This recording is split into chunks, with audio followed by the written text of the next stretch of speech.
I mean, God, if I had Death Grip as Dreon, that'd be a game changer.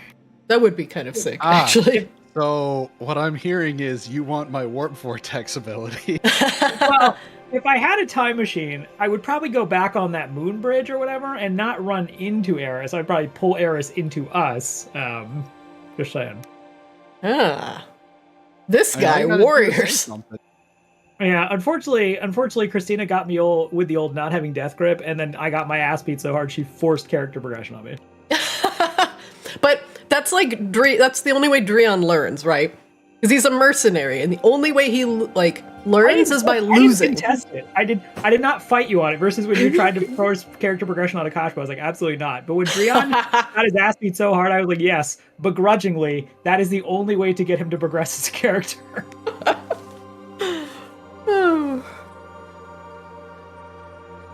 Poor Kashba. I want to worship the light and throw fireballs around.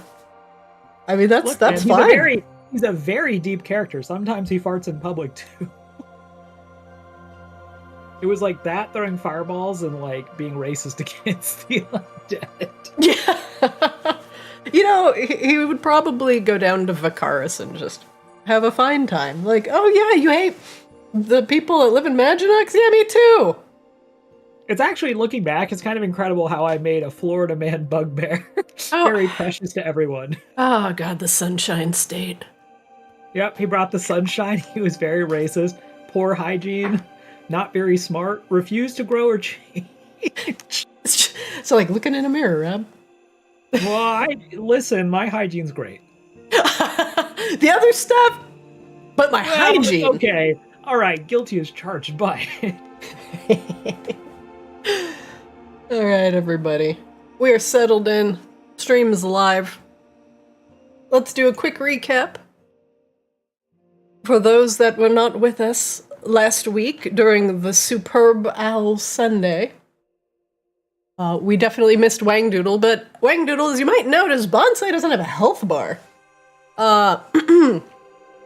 Previously, on Arctis Ascended... Yeah. I'm sorry. What? Allow me to put down my oranges while I get accused. Don't worry, Bonsai's in overtime right now. He is. As Bonsai... They are! What? You said he. Oh. I thought... I didn't even know what you said. Yeah, don't worry, Trevor, I got this. I yelled they, them for you. Thank you. You're welcome. Who's the Florida man now, Christina? Apparently, it's me. I'm the Florida man. It's me. Hi, I'm the Florida queen. I've actually, let's not do that ever again. Previously on Arctis Ascended. That clip. No. Nope. Oh, we are live. Yep. All right. As Bonsai and Saithius had both alit upon a tower just outside of Maginox, the location of the previous unseelie Fey court that was now laying in ruins. Bonsai had discovered it was now infested with werewolves, who seemed to be keen on interrupting Rain's coronation ceremony at all costs. Wangdoodle, during your brief break, your mother had taken you back to the caverns where she was temporarily holed up, and you got to see the status of your many brothers and sisters. Many of them, as you very well know, live at 66 Beck and Call, and in Borealis, Six had made a small killing off of sending her kobolds into town to do odd jobs and bring the entire clutch back any sort of money they could pickpocket or finagle their way into. Now, the small thief-like kobolds seem to be doing well, and Six genuinely seems to care about all of her children and continued to try and usher you back, insisting that you leave the dangers of the Slow and Borealis behind. Six now, as a dragon, could produce Borean shards. If she had a place to nest for a significant period of time. Sik now is an adult white dragon. Once she made her domicile somewhere in a very cold environment, dragons, by their very nature, produce Borean shards, and they start appearing in the dragon's vicinity. She offered you first choice of these Borean shards to use in your studies, although tempting, would once again tie you back into Sik's love. You know, the love for a mother and her child. And if you don't do everything that she says, she will punish you severely. So, keeping that in the back of your mind, you departed Sik's Cavern and said goodbye to your brothers and sisters, and once again headed back to the Audacity. After Bonsai had discovered the ruins of the Court of Tempests, they had lit upon the top of the tower and were suddenly besieged by a number of werewolves. The werewolves showed great fortitude and were not damaged by any sort of bludgeoning, slashing, or piercing attacks, and seemed to regenerate any sort of damage that was brought on to them by Bonsai's whip. Even Saethius, with forgive me, is Saethius considered a he, him, or a they? Oh, for sure. Yeah. Okay. While Saethius... He's an idiot. He's an idiot! Oh, he slash him slash dumb. Okay. As Saethius attempted to slash into the werewolves with his claws, he also found that the wounds regenerated quickly, and soon enough, the werewolves had borne down upon Bonsai and reduced them to a single hit point. Bonsai's connection with Arctis had managed to save them, and Bonsai and Saethius flew out of the tower, and the werewolves reached just in time, as Bonsai lie at the brink of death, borne upon Saethius' back. Drion, you have been recovered from your trials in the dream, and have taken a significant amount of rest. All of the preparations, the noise, and everything about the coronation is honestly extremely tiring and boring, and it just makes you want to get the hell out of Maginox as quickly as possible. But you are still honor-bound to Eris and Rain for the time being, and so at least there will be the entertainment value of plunging your glaive into a few errant werewolves who are posing as a danger to the Maginox ceremony. Rain, aside from everything happening in town surrounding your upcoming coronation, the fact that the werewolves have holed up in the old unseelie court is certainly concerning. And I don't remember, did Bonsai make note that the werewolves were also kidnapping Maginox residents? It did come up right at the end that Saethius was communicating that he saw something of the description of the missing tiefling. Okay, yes, because the So yeah, it drow came in up town. not in like a, oh my god, this is a scary thing. So also, to add to that, the drow in town had beseeched Rain for her help, searching for his beloved wife, a tiefling who had gone missing, after venturing out to a Somniari encampment outside of Maginox. One second, taking a drink. Though, you know that there is a connection, at least between the werewolves, the rat folk, and Victoria Vicadus. But even Victoria found the werewolves to be too uncontrollable, and too erratic to even use, and not only that, a pain in the ass to kill without the use of silver, and so leaving them scattered as much as she could, eliminated most of their power. But if they gathered once again into a pack, led by a strong leader, they could become a significant problem for Maginox. The werewolves were known to take every opportunity to bind unknowing umbrellans to magical weapons and ritualistic pieces of armor, and use the sentient and conscious undead spirits of Maginox into a very undesired fate of captivity. So the werewolves, drunk upon the constant moon of Polaris, were a very significant threat by themselves, but even more threatening in a pack. Excuse me. Bonsai, you have taken a long rest, and you may do so now, in the comfort of the Audacity, in your glorious dream garden. Now, every time you go back to the Audacity and you take a look at your plant that seems to be not eager to leave the dreaming, it is starting to take on a more unique hue. And as you examine it further, it looks much like the coloring of the world tree Tapio, like a small, itty-bitty sapling. The similarity strikes you as odd, but no further information can be gleaned. Let us begin today upon a new day, Bonsai being fully rested, Drion and Rain just finding out how threatening the werewolves outside of town are, and Wangdoodle returning from his rendezvous with his mother. And at least seeing his brothers and sisters was nice. Let us return, I believe, back to House Lunisty. I think we were heading back to the Ascended, actually. Oh! To reconvene.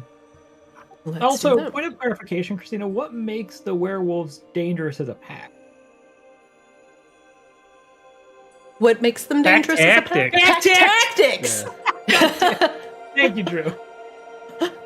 Thank you. Bless. Alright, let's, Oh, and before we go to the next scene, show me your dankest cantrips. Fill up the chat log for me real quick. Bonsai takes a long rest and recovers 123 hit points. No big deal. There we go. We like mending. Ooh, that's good. Perfect. Pack tactics. Drion casts Glaive. Glaive. It's Shit. always effective. Didn't work. Where's my animation? Alright, Rain, I Bonsai, can, Drion, and Wangdoodle. Let us... If Drion wants a pull action with the glaive, we can make it work. Ouch, wow. Might have to take you up on that.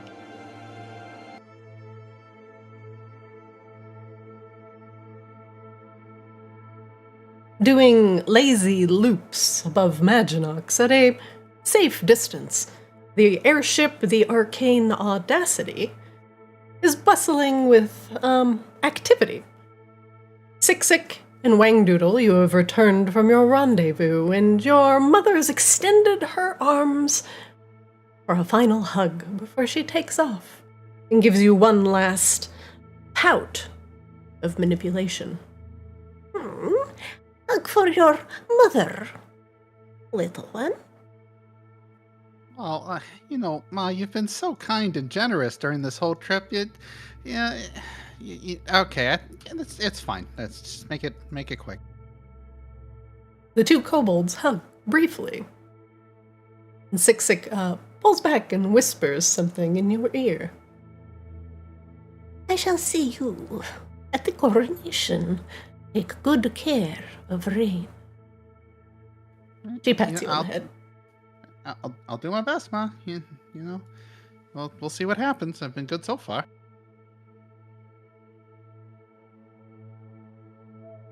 She steps towards Rain and looks out to the bow,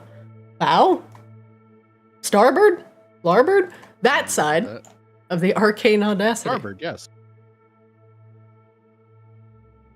She looks up at you. You have come long way, Rain.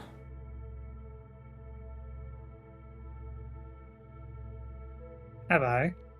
Feels like I'm right back where I started. In some ways. No. Look, she gestures to the darkness underneath her. Soon, all of this will be yours. Your kingdom. She grins up at you.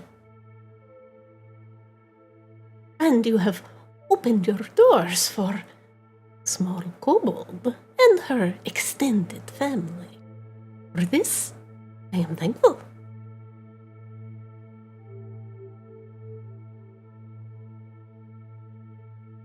Well, you're very welcome, Sik.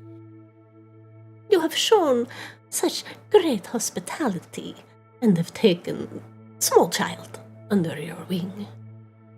For that, great appreciation. I am sure you and I will work together very much in future. I have proposed small potential agreement to small child. Perhaps someday you will take me up on it. Goodbye, Rain. Bye, Sik. Have a safe flight, wherever it is you're going. Home, for now. Until more suitable accommodation can be found. Take care. And watch out for pesky werewolf. As she shifts, her form takes on the guise of a large white dragon, and pushing off of the Audacity, a few mighty flaps, she takes to the air.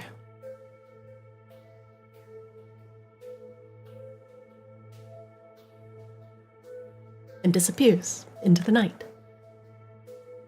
Bonsai, you emerge from your rest to see the Audacity, honestly, quite bustling. Arkin and Rowley are on the deck of the ship, both peering out into the darkness, looking, honestly, alert for once. Ever the guardians. Drion, too, seems to be at the forefront of the ship at a cannon, also lazily looking out into the darkness. The small changes that have been going on in your plant within the Dreaming are concerning.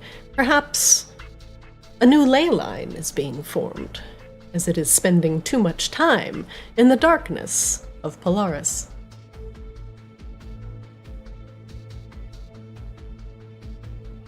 That is concerning. Might be the influence of the demons that are behind these werewolves. Could be.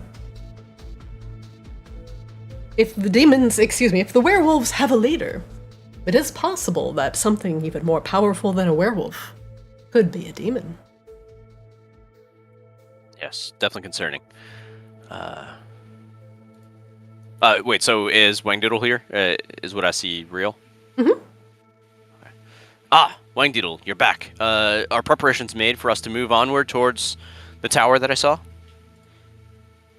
Yeah, we should be all good. Cannons are looking good. Ammo's loaded. I think everyone's been trained or retrained on the cannon, so and all engines ahead. Excellent. And have you talked to the captain? Do we have an ETA of when we're going to arrive? Rain. Rain is busy looking at one of the daggers that she has procured from the Moon Sages, a ritualistic blade with a curved blade.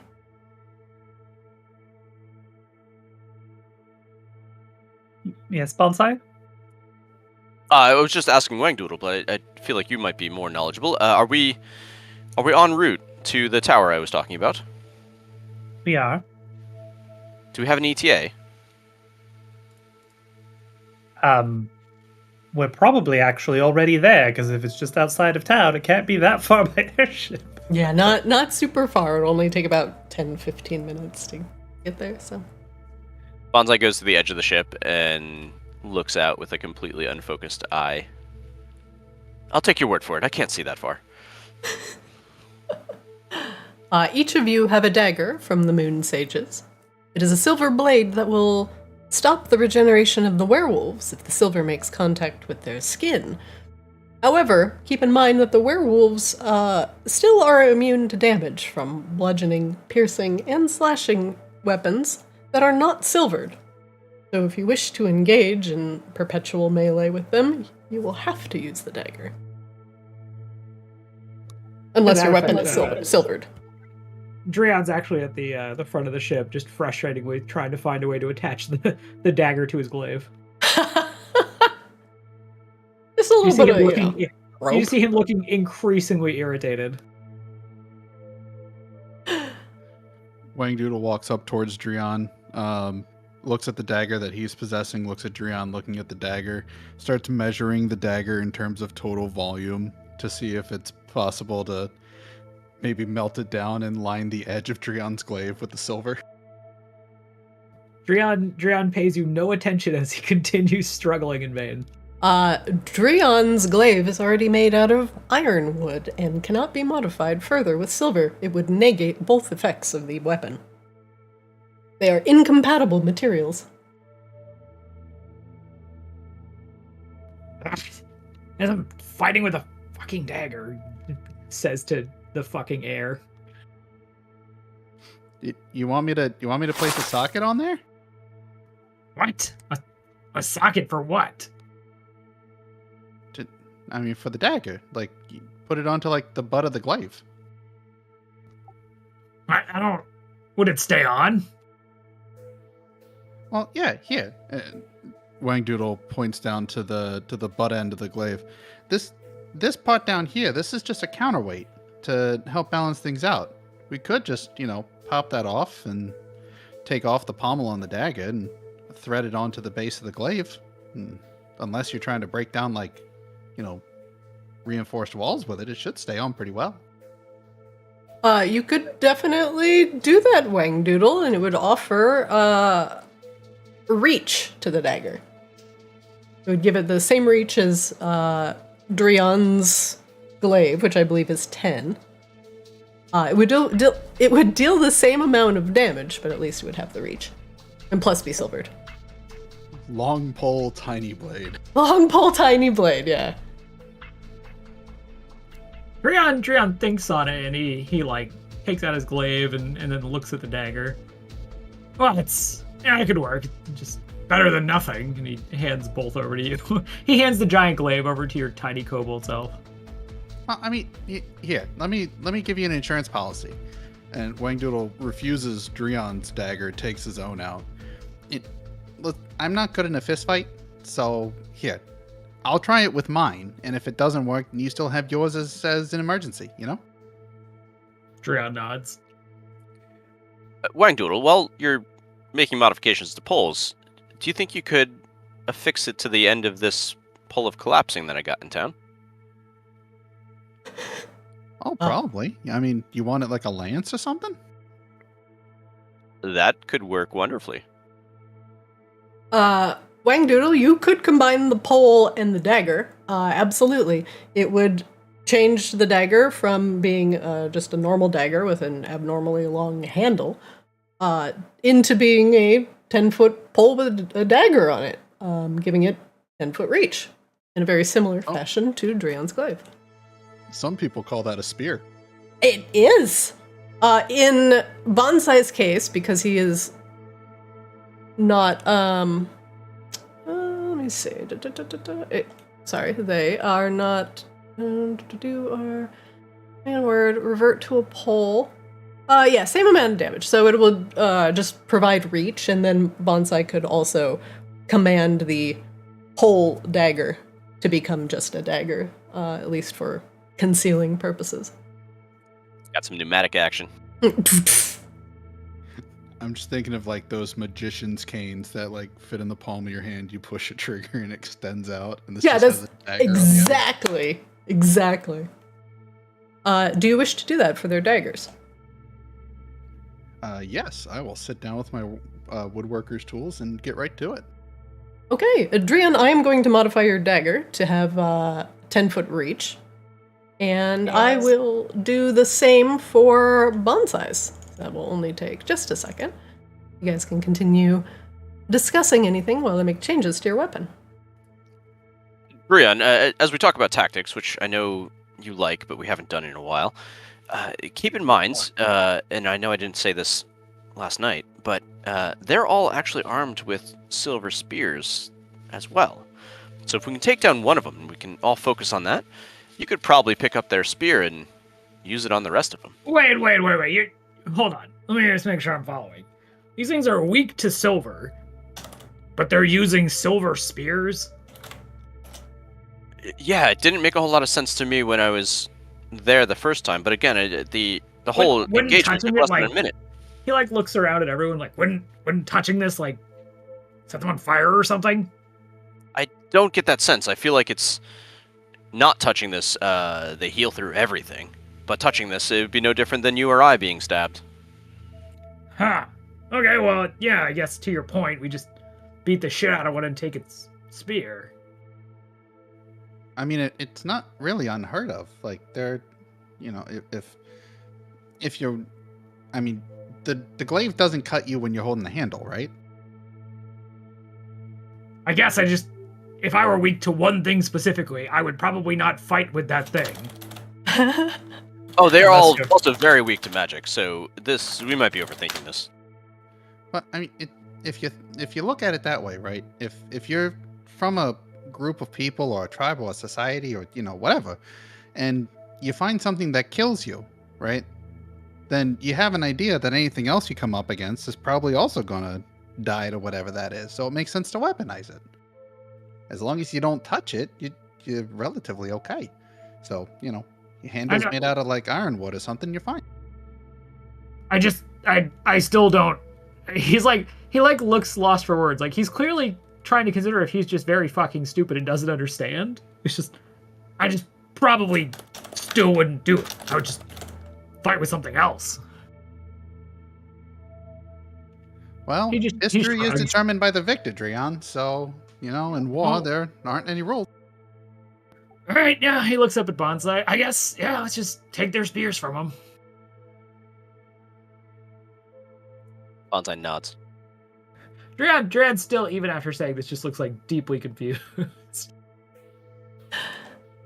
Perhaps that it has some meaning to the werewolves that you are not aware of, but it is strange that they are carrying around, at least some of them, weapons formed of silver. Perhaps if you got your hands on one, you could deduce more about them. Wangdoodle, the thing you do where you move stuff around, could you just take one of their spears when we get there? I mean, I could certainly try it. It usually works more on bodies than items, but let me look into it a little bit more. Oh, this is gonna be a challenge, but honestly, they seem pretty fucking stupid. Wangdoodle, if you have a minute, I'd like you to look at something for me before we get going as well. Sure, Rain. What's up?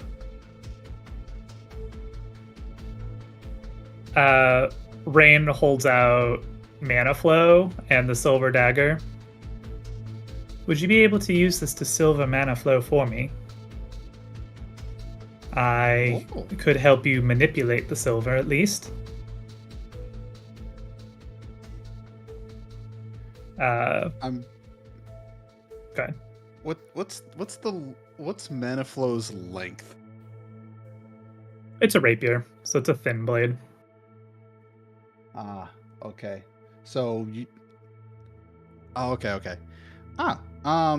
Silver it, not sure. not like a full blade, just edge, yeah. and tip. But you don't slash with that. You just mostly focus on stabbing, right? Mm-hmm. Oh, the dagger's got more than enough silver to cover the tip. Yeah, that's fine. Rain can cast Fabricate. Oh. And Rain did use her long rest. Where is it? A while ago, actually, to do. Where are features? There are features. To do astral trance and become proficient in smithing. Okay. which would theoretically allow her to do fine crafting even with fabricate that are related to the proficiency.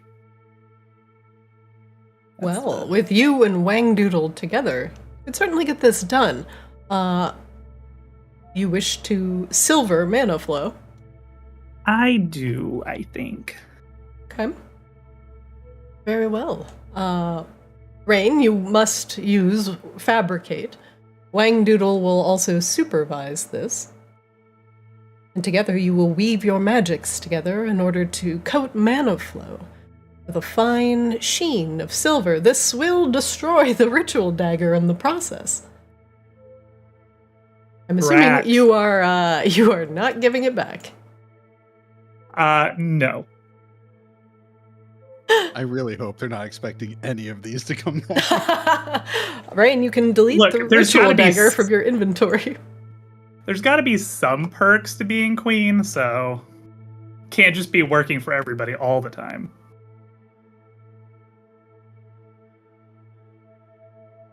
Where is it? There it is. Delete.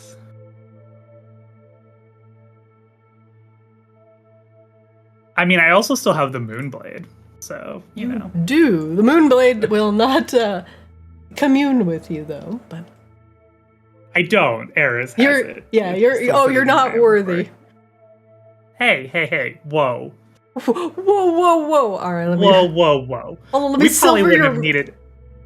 We wouldn't have needed like a 4-act therapy session, probably, if it was Rain that we were trying to get to bond with the Moonblade, let's be honest. I like how just making Rain's weapon silvered is one checkbox. See. Man, you gotta be careful that when sounds you do amazing. this. The silver's going to be hot enough. It's going to start wearing down the temper, and you're going to have to retemper the blade afterwards. But hey, I'll teach you how to thermocycle. You'll be fine. I think it'll be fine, Wang Doodle. It is a artifact sword. Usually you don't retemper those things. Well, If the silver wears off eventually, that's fine. I mean, I'm not worried about the. It's more about the edge and then changing the actual internal grain. So you know what? You probably know more than I do. You know, you're a queen. I'm just someone who sits here and builds stuff that blows up all the time. So you're probably right. Wang Doodle, make me an Arcana check.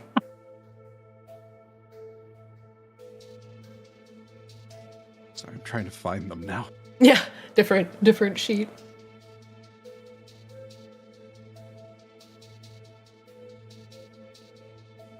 Wow, 17.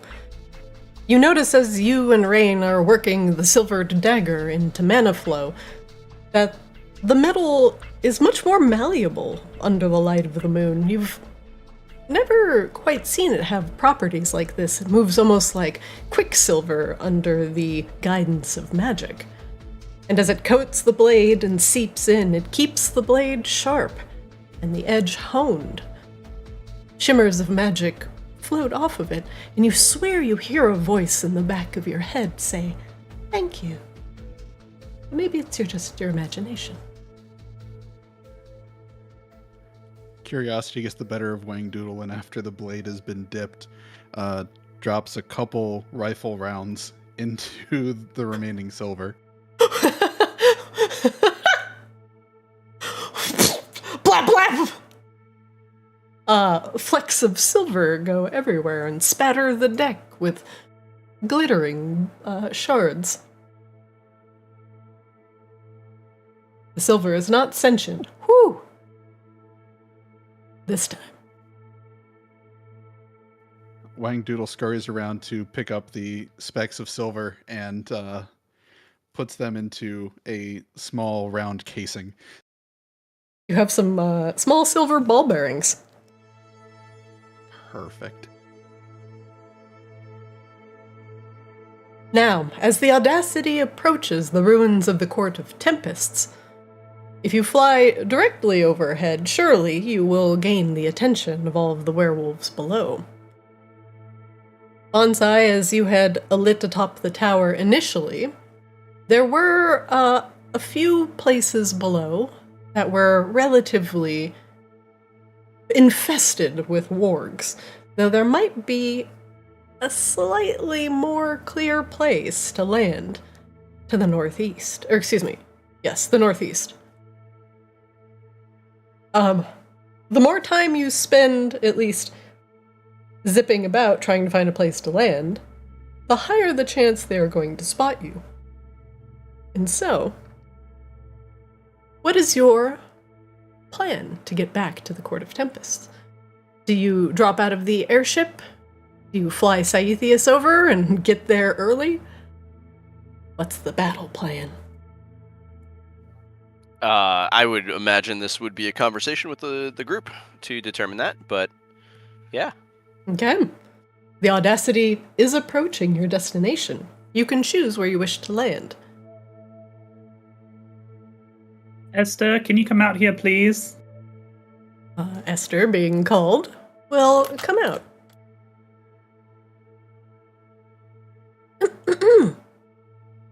Yes, All right, good. yes, ma'am. Hi, Rain. Everybody, please gather around. Oh, are we having a meeting? Something like that.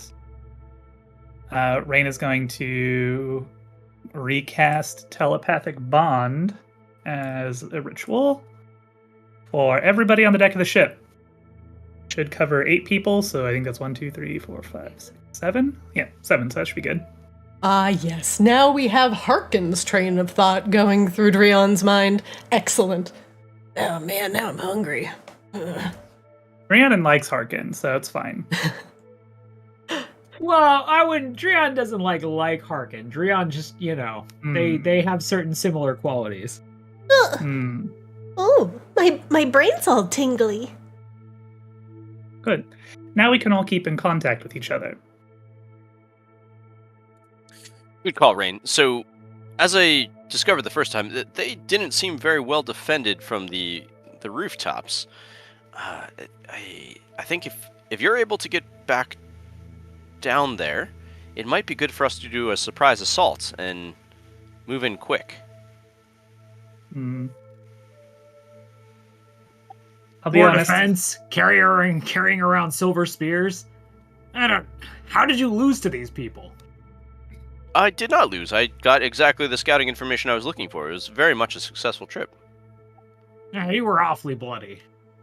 Well, whatever your version of blood is. Yeah, so every once in a while it's good to trim back some new growth and start fresh. They were assisting me with the gardening. Inside check. The gardening. That's what I call it when I shave my legs. Alright, roll against that, Trevor. Is this man getting... Oh shit. Okay. Oh.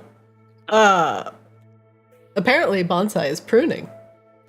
Drion, They've got a Drion, very nice sheen to them. Like all the areas that were cut up last night are all just fully healed over, no sap running anymore. Drion stares searchingly for a moment, but then just kind of shrugs and goes, "Oh, sorry, I learned." So I have 2 thoughts on the subject. I'd love to hear everyone here's opinion. 1, we just go in there, guns blazing, murder the fuck out of everybody. Completely wipe out the werewolves. That's option 1. Option 2 is we try to find whoever's actually managed to unite these werewolves and eliminate her. Makes you say her.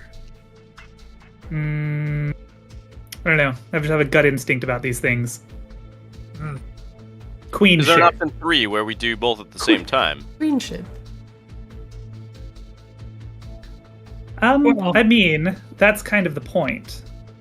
So, that's why I wanted everybody on the deck who are staying on the deck of the Audacity to be in communication with us.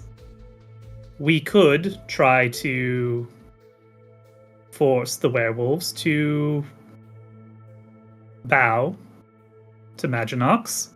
If they choose not to, we can always just, disintegrate the entire place and reduce it to a crater, right, Wangdoodle? Oh, absolutely. That's always an option. Yep, that's an option. In I would addition to like- just murdering all of them. I would Or like to be perhaps- able to inspect this place before we destroy it. I get a sense that there might be some demonic influence going on, and we won't get to the bottom of it if we destroy the bottom. What evidence do you have to support any kind of demonic influence, Bonsai? Just curiosity. Saithius said he saw some sort of demon-influenced person that was all bloodied and cut up. So that seems like there's clearly something there, and I need to see more. The tiefling who was abducted from Maginox. I mean, you call him a tiefling. I think she might be a demon-influenced creature. Citizen of Maginox. Well, she's not a citizen of anywhere anymore unless she rises up again. Do you know for sure that she's dead, though? Nothing is certain until we get there and inspect. Mm-hmm. So your concern about demon influence in this particular location is based off of an abducted civilian from Maginox. I mean, they were also acting very similar to the other demon-influenced sects that we've come across. So I feel like there's a high chance that there's also demons. But in what way? I'm not trying to be difficult, but I'm just trying to understand your thought process. I mean, they attacked us. And by us, I mean Saithius and myself. So clearly they're aligned to a force that's not on our side. And so far, that's been a high chance of demons. Just statistics. Well, can't say I can argue with that. Very well. So, do we try to descend and eliminate them somewhat stealthily and wipe them all out, or do we try and find their leader? I'm confused. Why can't we do both? So my suggestion is Saithius and myself, we fly down. Wang Doodle, he's got his dragon mount thing. Flies down, ideally with Drian and hopefully yourself. But maybe there's some other option for a stealthy insurgency that you could do with invisibility or something. Could I offer an option? Of course. Okay, so the people that want to get in, like, quietly, right? So those who, Wang Doodle looks down at himself, don't jingle when they walk. We could drop you off, right? We could fly around to another part of the camp, like, not too far from where you guys are so that, you're not stranded. But then we could, rearrange these cannons and broadside, create a distraction. So even if you're not the most, like, undetectable, you still have a good chance in. It's an option as well. I had half a mind to simply go down and declare myself Queen of Maginox and insist that they take me to their leader. Oh, that would also be great from the rooftops.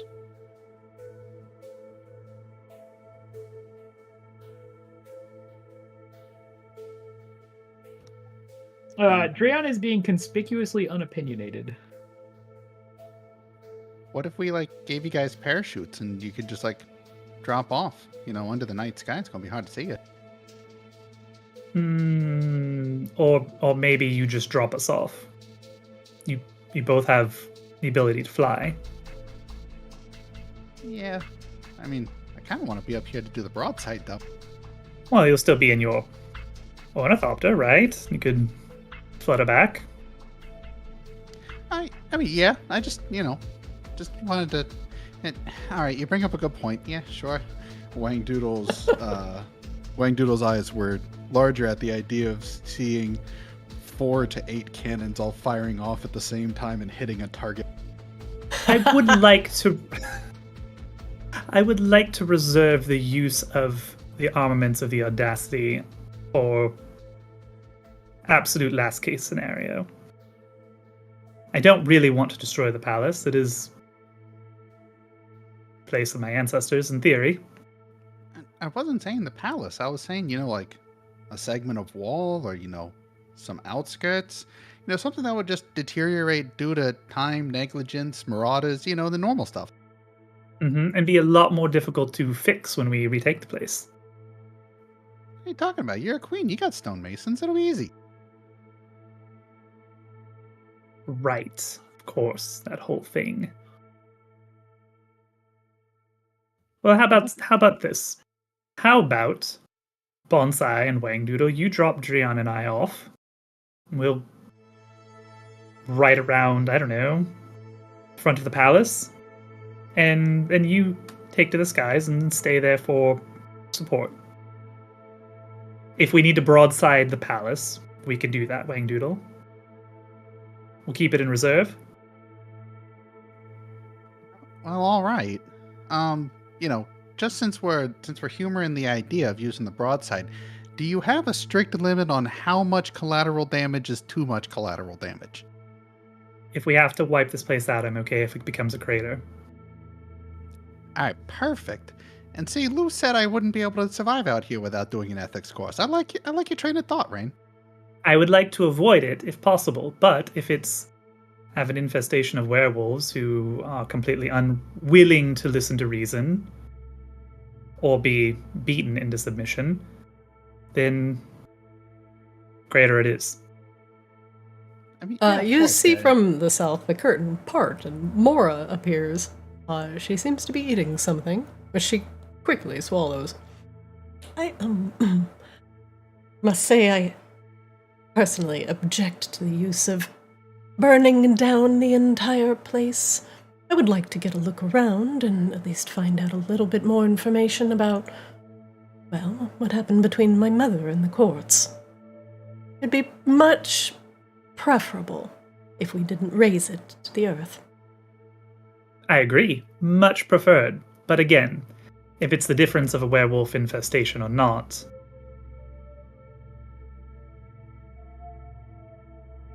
Mora just she wrinkles her nose and looks distasteful. At the very least, I would ask for you all to provide a distraction while I crept about and see if I could find any additional secrets about my mother's last location. Well, that sounds very doable. Drian, would you like to accompany me on a diplomatic mission? Yeah. He's like, okay, let's do that. Emphasis on the diplomacy in Rain Winks. You can diplomatically choke someone unconscious and take their spear, but no, I guess I can wait. I love that subtext is never lost on you, Drian. Drian like looks like he's trying to piece together what subtext means. It's not a Kashaba, it's Drian. Come on. I don't think Drian would like. I don't think subtext is like a thing we do in where he's from. You don't threaten people in a way such that it's not obvious you're threatening them. I'm thinking of the term for it. Yeah. Okay. Less talky, more smashy. There you go. Now you're thinking. All right. Well, then I suppose Bonsai, Wangdoodle, would you like to do the honors and deposit us in front of the palace? Can Scythius carry more people? That's a good question. It's Summon Steed, right? Summon Greater Steed. Summon Greater. Oh, it's Greater. He's greater. He flies. Rain's not that big. Come on now. Can you link it in chat? Can't find it. Where'd it go? Unless it's called something else. Greater Steed. Is it called? Find Greater Steed. That sounds right. You summon a spirit that assumes the form of a loyal, majestic mount. Has the stats in the manual. Maybe you not control the the mount in majestic combat. Let's see. When the mount is within 1 mile of you, you can communicate with it telepathically. You can't have more than one mount bonded by the spell or find steed. Looks like it's just one. Griffin, Pegasus, all of these are medium things that can take one creature. The Ornithopter can take 2. Let me just double check. Creature capacity for the Ornithopter, 2. Scythius's creature capacity, 1. Makes sense.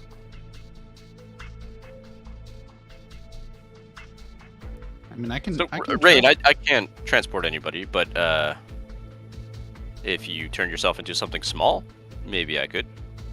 If I'm going to turn myself into something, I'm going to turn myself into something that can fly, Bonsai. I mean, that's where I thought we were starting the conversation. Yes, well, I was looking to conserve spells on silly nonsense, but that's fine. Like flight. What about So- slow fall? That's like a cantrip.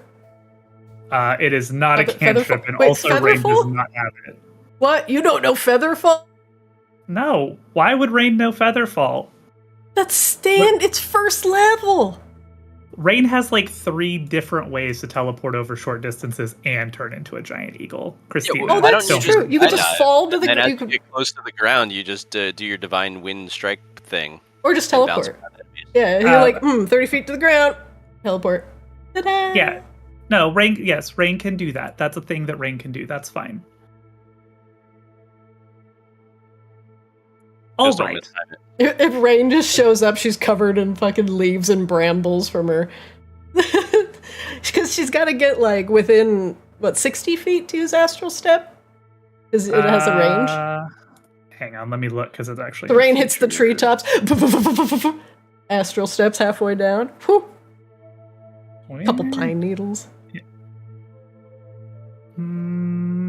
Where is Astral Step? Is it not here? Oh, it's Starlight Step. Starlight step. Starlight Step's only 30 feet. Okay, so you gotta like, probably hit a couple, one or two trees. Yeah. Style points. Misty Step is also 30 feet, so yeah. It's fine. I'll just become a large owl or something. It's fine. For safety. Well, it might be more splendiferous if you made something majestic to impress the werewolves. Is that somebody saying something? Do they have a suggestion, or is that some voice in the back of Rain's head? The voice in the back of Rain's head, but a giant owl is fine. What is majestic to a werewolf? Bigger, The moon. badder werewolf? The moon. A bigger, badder werewolf doesn't fly. Rain's arguing with the voice of God in her head. Hmm. A giant T-Rex. It's majestic as fuck. What is more majestic than a giant wolf?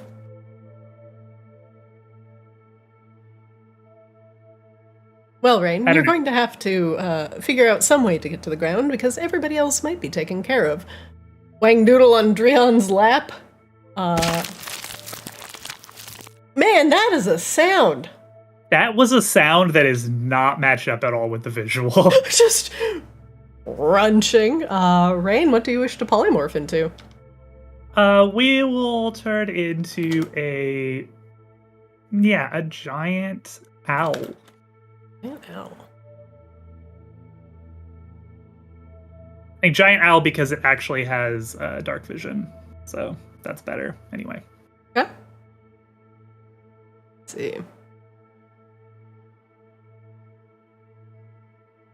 I think I've made this mistake before with an eagle. Rain, your form shifts into a giant, majestic owl. Esther, you look curiously like if Esther was a very large owl. Ooh. She just gives you a little ooh. I don't think I got dark vision though. Should have 120-foot dark vision actually. It says 120 foot. Let me fix it on your. can't see I know anybody why. now. I know why. Okay. Vision Oh. enabled. Boop. How's that? Yay! Squawk! Squaw! Scream! Everyone seems ready. What's the plan?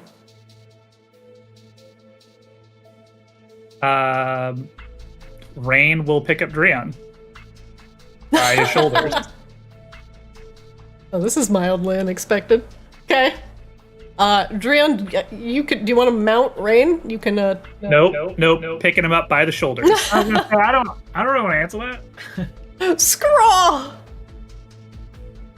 Yep. Rain just like takes off and then loops back around and grabs him by the shoulders and takes off. That's so his hands are free, so he can stab things.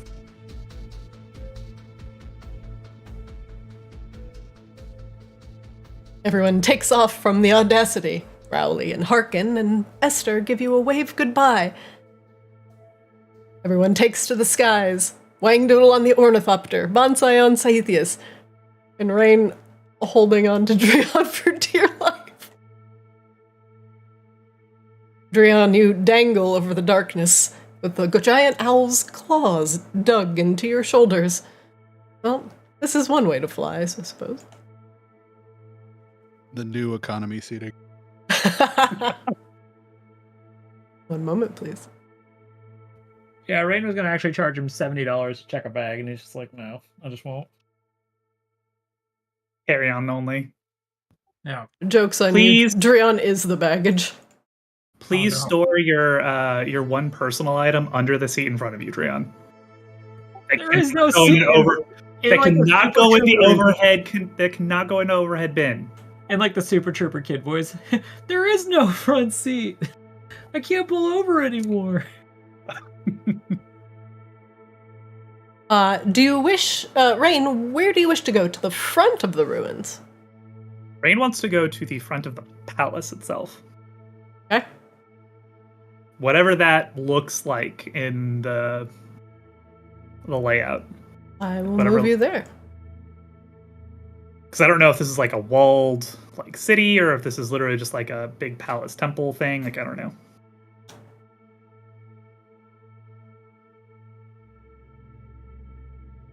I'm going to move Wangdoodle and Bonsai just a little bit closer, and then one moment.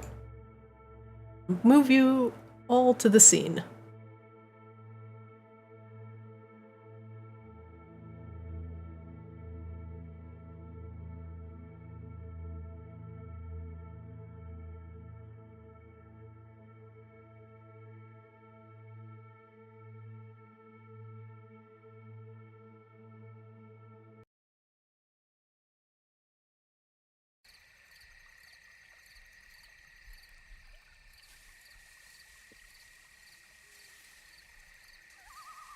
Heading back to the Court of Tempests,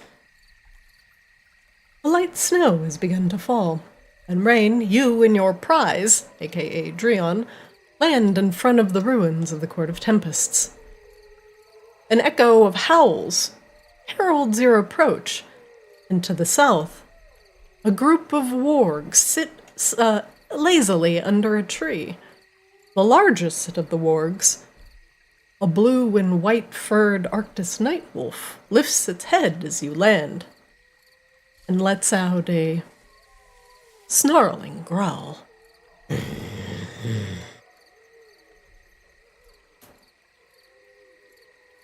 Oh, so far so good. Drion, you land upon the ground. I assume it's a comfortable landing. Oh yeah, Rain doesn't, I'm assuming, is not going to drop you. But this Arctis nightwolf is uncomfortably close, hackles raised. It snarls at you. Mostly at Drion, because Rain is currently a giant owl, and the rest of the warg's turn. I just want to make one thing clear. Rain respects Drion too much to like deposit him on the ground. Rain would drop him from about 5 feet up so he can do a cool superhero landing. That's true. He does the, what was it? Last year's FanFest Warrior of Light emote. He just drops down. Yeah. Like, I respect Drion too much to just like treat him like a child. This is important. This is my big moment. Bonsai, as you fly up higher and higher, you see at the top of the tower, there is a werewolf up there. In fact, there are probably 2 from your vantage point. But Bonsai basically goes to where they were fighting before, or like within Saithius' vision of it. All right. Saithius is now perched upon the precipice of the castle, keeping a wide distance from the moon-mad werewolf. Wangdoodle, to the northwest at least. This is making you a little bit nervous as you wheel about. You see wargs. A significant amount of wargs to the east, all curled up underneath a tree that is busy collecting snow. Atop the western part of the Court of Tempests, presumably the towers that Bonsai initially landed on. are 2 werewolves, one at the north tower, one at the south.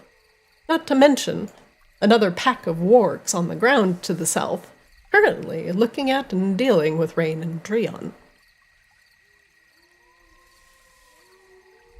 Oh, this is just time for a casual, we're just going to glide around, get our cannons out, you know. Yep, get prepped. Rain will shift back from the owl form. Oh yeah, Wang Doodle, I gave your cannons a visual to denote the 10-foot radius of your +2 AC aura. Ah, perfect. This is beautiful. I Oh love my it. god. It works! Now I'll never forget it! I'm sorry. Yeah, Wang never find Wang them. Doodle's turrets give +2 AC. Yeah, they're half cover. Yeah. That's incredible. Strap one of those to Rain's shoulder. You know, he would probably love that. Just more armor class. Dreon, as you look underneath the worn gates to the Court of Tempests, inside in the courtyard, you see a werewolf who seems equally as surprised to see you as you are to see it. The werewolf, not wielding a spear like the others. Hold on a second, I'm gonna focus on Dreon here. This werewolf, who is not wielding a spear like the others, turns and points a hostile claw at Dreon and the giant owl. Who are you? Leave this place now! Dreon sees this and he kind of looks back at Rain and he holds up his hands. He holds up both of them. He's got his glaive on his back, so he's not holding any weapons. And he says, "I brought the future Queen of Maginox for an audience," trying his best to sound really not like himself and very official. Oh wow, interesting. Well, Dreon, make me a performance check. So you don't want a persuasion check? No, that's a statement. You are trying to be something you are not, and that is certainly the Herald of Rain. Does he get advantage, though, because of the superhero landing? I'll let you roll again. Go ahead. All right, I didn't see what I rolled the first time. I did the thing where the dice just went off the invisible table, so I don't. It's a 12. You got a 12 total. You rolled a 13. And a 14. All right. The werewolf at least puts their accusing finger down and begins to sniff the air. All I smell is cat and bird. Where is this queen? I thought Rain had already turned back into Rain. Rain is clearly still an owl. I did say, but we'll let the dramatic reveal happen now. It's fine. Rain will shift back. As he asks, Dreon turns and gestures to the owl. This is a cue, Drew. Rain, you can double click on your character sheet, and at the top of your character sheet, there should be like a little, looks like a rewind button. It's like 2 arrows pointing to the left. That's revert transformation. Yeah, you could do it yourself. Oh, shit. That's hella fans. Damn.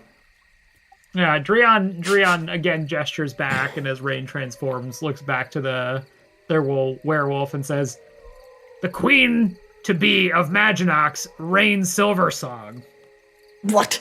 How dare you lay foot upon these lands, queen? We should throat you where you stand. Oh, my. Well, I mean, you're certainly welcome to try. But I'm sure whoever's running this place will be rather disappointed that they won't be able to hear what I have to say. And what is your reason? My reasons are my own. They belong to me and whoever is running this place. The werewolf. Is that you? Are you in charge? Threateningly, the werewolf takes a step forward. You wish to speak to our pack leader? How quaint. Perhaps I should see if you are who you say you are first. Prove to me that you're not just some sort of plunderer, or you'll end up like this one. The werewolf pulls a tiefling from the rubble and kind of flings the body in front of it. Bloop. For some reason I can't click on it currently, but there is a tiefling body to the side. And by the leg, he just roughly grabs the feet and drags the body into view. Drion takes a step forward towards the wolf and says, "We mean for no quarrel here, but you should know that we have a ship in air with cannons trained upon this place. This can go one of two ways." The wolf takes a brief look to the skies. You think we do not have command over the moon? Your ship does not stray us from the path. The path of what? Not fucking talking it out? Like, he's starting to lose his temper now. The werewolf also bristles at Drion's bristliness. Rain, it seems like the conversation is quickly going south with Drion's impatience. Takes another step forward. Perhaps I should instead snack and bring your heart to our pack leader. It will please her greatly. Drion kind of like looks over at Rain. I think he's challenging you, Drion. You are the Queen's champion after all. Would you like to prove to him who we are? All right. Drion just starts walking, like, not quickly, just very deliberately in the direction of this. You dare approach me? Oh! Oh! You said the DOC. I don't want to fight you, but if you're going to be a pissant on the way to talks, then I fucking will. If the Queen's champion is as much of a fighter as they are a blusterer, perhaps our pack leader will have a word with you. Come, then. I shall challenge you to formal combat. Here, under the moonlight. Can't ever fucking do it differently, can we? He just goes walking off. He stops at the tiefling and he kind of looks it over a moment and just grumbles. Give me an investigation check, please.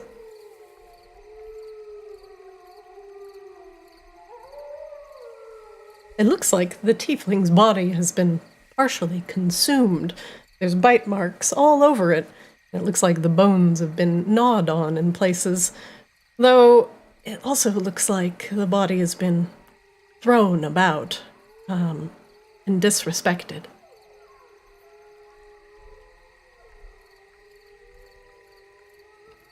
Drion doesn't say anything. What? Fancy yourself a little flesh. Dare say humans and tieflings. Very delicious. Honestly, more of a ham guy. The Thairg just readies their claws and assumes a lower position. Come Drion, then, show me the Queen's champion's might. Drion had started to go for his the glaive on his back, but in seeing that the Thairg is willing to go hand to hand, shrugs and yeah. Drion is going to try and yeah, okay. So do you want initiative or something, Christina? I do. Roll initiative for me. Where the fuck is initiative now? Okay, I see it. Right as the fight's about to start, Bonsai's like, "Oh, Saithius is letting me know that the one that you're squaring up to is the one that tried to banish me. Just a heads up." Thank you for the heads up. I'll make sure I'll make sure he doesn't use any funny business on Drion. The Queen of Maginox comes to our nesting place with a single champion. Foolish, to say the least. I'll get rid of you and bring the Queen's heart to the pack leader.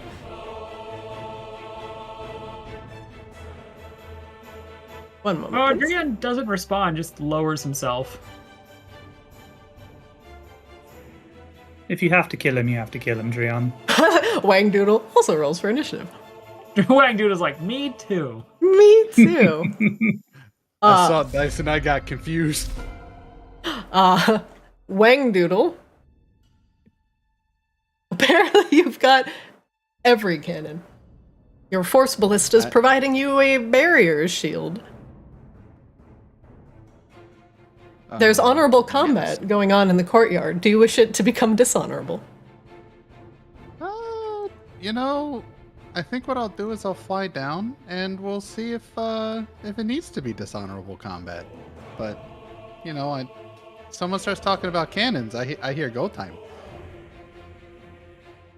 We did not say fire cannons, just to be clear.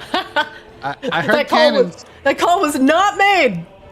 We did There not was some make that static call. on the line. I heard cannons. Cannons.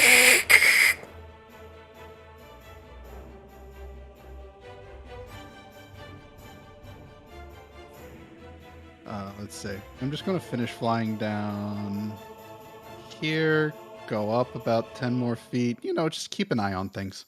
Good. Yeah, this is fine for now. Drian, you're up. In the courtyard under the moonlight, the werewolf Thaerg has challenged you to honorable combat. While the Thaerg is talking shit, Drian just suddenly rises from crouching and throws a net at him. What the fuck? Ah, it's a net and it's tiny. Okay. Here's even that allows you to, yeah. So, large or small creatures hit by a net. A net has no effect to creatures of form. Most creatures that are huge. Creature can use action to make a DC. Okay, so I guess I just roll attack on this. Mm-hmm. If you are proficient with a net, which I believe you are, you can add your prof bonus to that, which, ooh, a 10 will not hit, though. Okay. As your net goes wide. You can only make one attack with a net, by the way. Yeah. It says when you use an action, bonus, action, reaction to attack with a net, you can only make one attack regardless of the number of attacks you can make. Yep. Drian runs up after the net misses, and he uses Daunting Roar.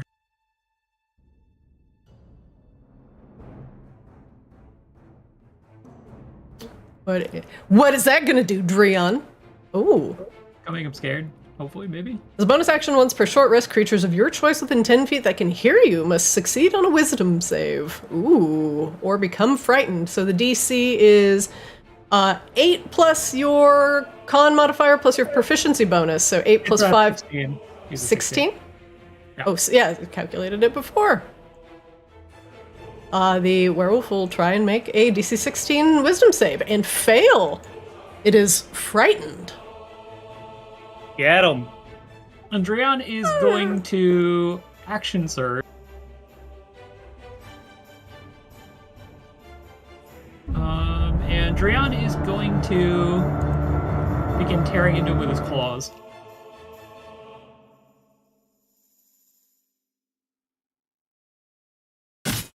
That'll hit. After the first hit, Drian is going to look down at the Thaerg. Are we done?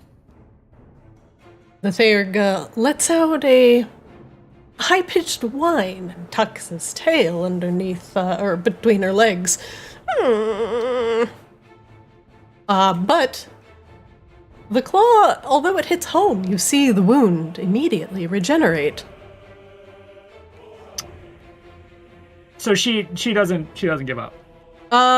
She is frightened of you and can't move closer to you, but she does not bear throat, no.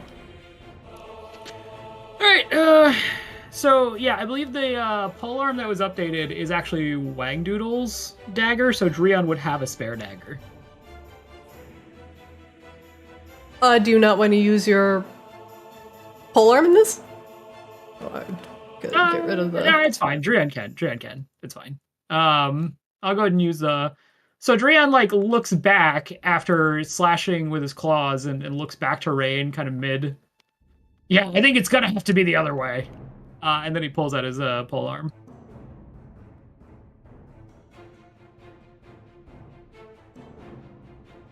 Oh, that'll hit. And it's not giving me a damage roll. One sec, let me look at it.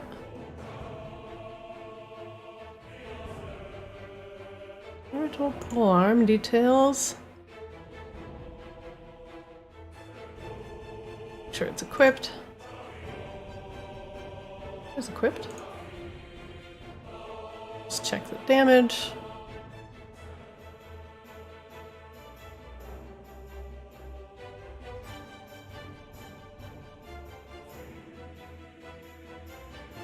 Let me just check it one more time. Oh, that is... Hold on.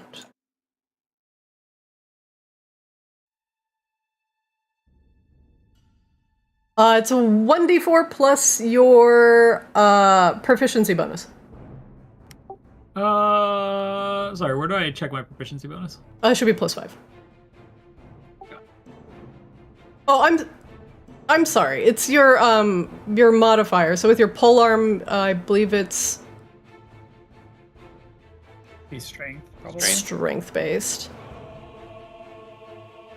So it would be your strength is a +3, so it would be 1d4 plus 3 damage. Alright. Drion, the glaive works, and you swing with the butt end of it. You're used to slamming the butt end of the glaive into people's faces to stun them or knock them off balance. But the silvered blade that's at the end cuts into the Theurg's body, and you see the blood around it boiling and hissing as it suddenly is exposed to the moonlight. Now,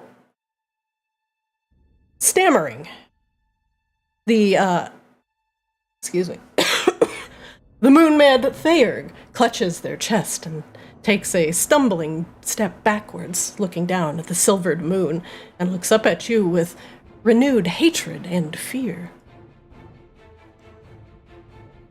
Drion steps in right as it backs off and holds the glaive up again. We don't have to do this! Stand down! Make me an intimidation check. With advantage, because it's frightened.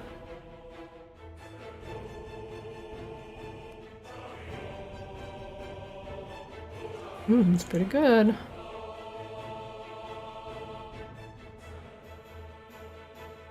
A moment.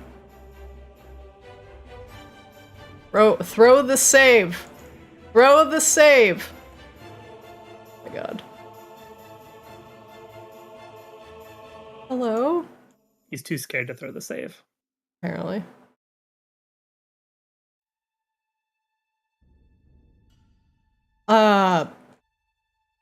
The fear from the Theurg may not necessarily be from you entirely, Drion, but from fear of failure and the punishment from the pack leader. Seems like the Theurg fears her more than you. I can't go back to her empty-handed. At least I can bring her a little bit of your blood. Yes, that'll do. Though it seems unsure. If you do succeed, you might be able to change their mind. Drion is going to squat down and get right in the face of the Theurge. That might happen. If you don't fucking stand down, I will absolutely kill you. And he's is this a persuasion roll? Could this be a persuasion roll? Do it. Can I get advantage on this too? No, not on persuasion. You'll get an advantage on intimidation, though. Ooh. Okay. Damn, son. Again, it went off the screen, so I don't know what I rolled. It's in chat. Just look at chat. Whoa. It's not in chat. Like, it doesn't populate until later. You rolled a 22. Yeah. Okay. The Theurg thinks, has a real good think. Looks around, looks up at Rain, looks at Drion, the silver. It looks up at something up and behind you, Drion, and then back down at your eyes. It puts its paws up in surrender. She bares throat to you. And you hear a chorus of snarling coming from all around you, at least from what the Theurg was looking at previously. There's another werewolf about 35 feet up above Rain, looking down at you from the parapet. Drion just tilts his head the slightest bit, as if picking up on the fact something was there. But then Drion rises back up to full height, and he's actually going to hold out an arm and a hand to try to offer to the Theurg. It was a good fight. Come on, get up. She looks at your hand, back up at the werewolf, and then takes just a brief moment to look behind her, searching for help, anything. You hear the low, throaty growl from up in the tower Rain behind you, as the werewolf does not look kindly on its packmate, bearing throat to a cat of all things. The Theurg takes your hand, Rian. I'm on. Drion helps hoist the Theurg up. All right, then. Let's go talk to who's in charge. Thoroughly defeated, and still frightened of you, the Theurg's ears are flat on their head.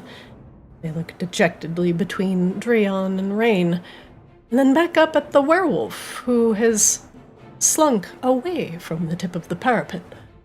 Saithius, you can see the werewolf step backwards, looking at the stairs behind him, perhaps either looking for help or to tell whomever that there is danger coming. For now, I will end combat. We jump away, then. What's that?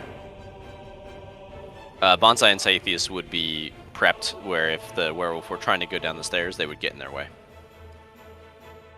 They definitely do so, as they go this way. You land in front of them? Yep.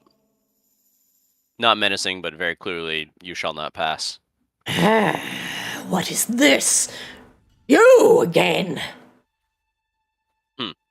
Of course. You thought I was going to be gone forever? The werewolf If you have demons growls. here, I will find them, and I will vanquish them. Fool! We only serve the Night Garm. And what is that? Make me an Arcana check, please. You have no idea what a Night Garm is. It's a demon. It's a demon!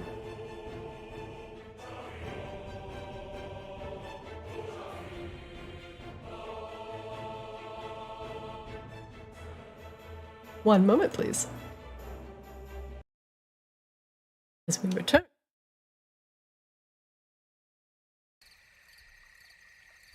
To the quiet forest, as the wolves begin to howl once again. You hear at the top of the tower, Bonsai, the werewolf that you have accosted, lets out a ear-piercing howl. And the rest of the wolves in the area, too, begin to howl. The Theurg's ears perk up, and she looks between the both of you. Now everyone knows you're here. Come Well, we did have a then. giant ship, so, you know. Drion looks around.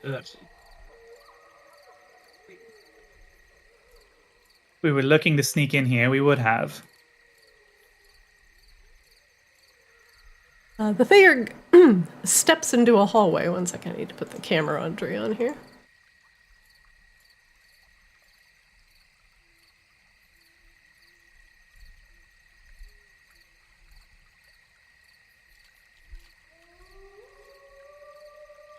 Drian, as you step into the tight hallway of the failing Court of Tempests, to the south you see another body, a Maginox drow. This one has been laid upon a table. Another werewolf, slightly larger than the Thaerg, has carved glowing runes clearly made with blood upon the table. Rain, you are still around the corner and do not get a good look at this table, but Drian, you can make me an Arcana check with disadvantage. Oh boy. Oh boy. Ooh. Ooh, that's them's evil magic.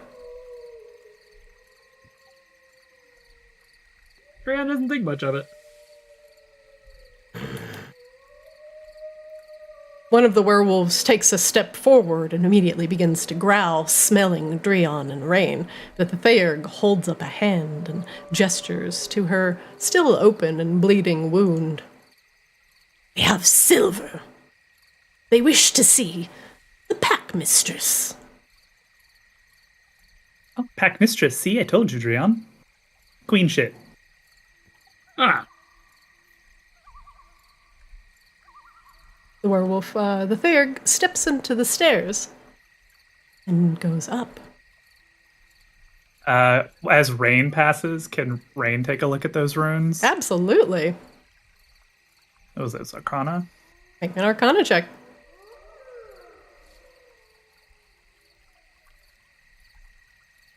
Clearly blood magic. These werewolves have been utilizing it from the corpses of the Maginox residents that they have been kidnapping.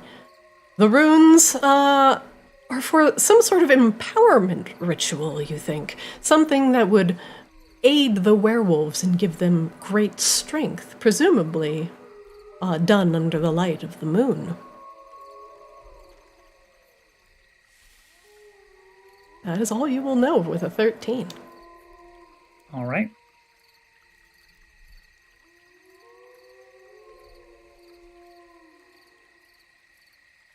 In the tight corridor, the werewolf continues taking you up the flights of stairs. Much of the castle is in ruins. Tables and chairs shattered, presumably by claw and rage. And they have not been keeping the place very well, that's for sure.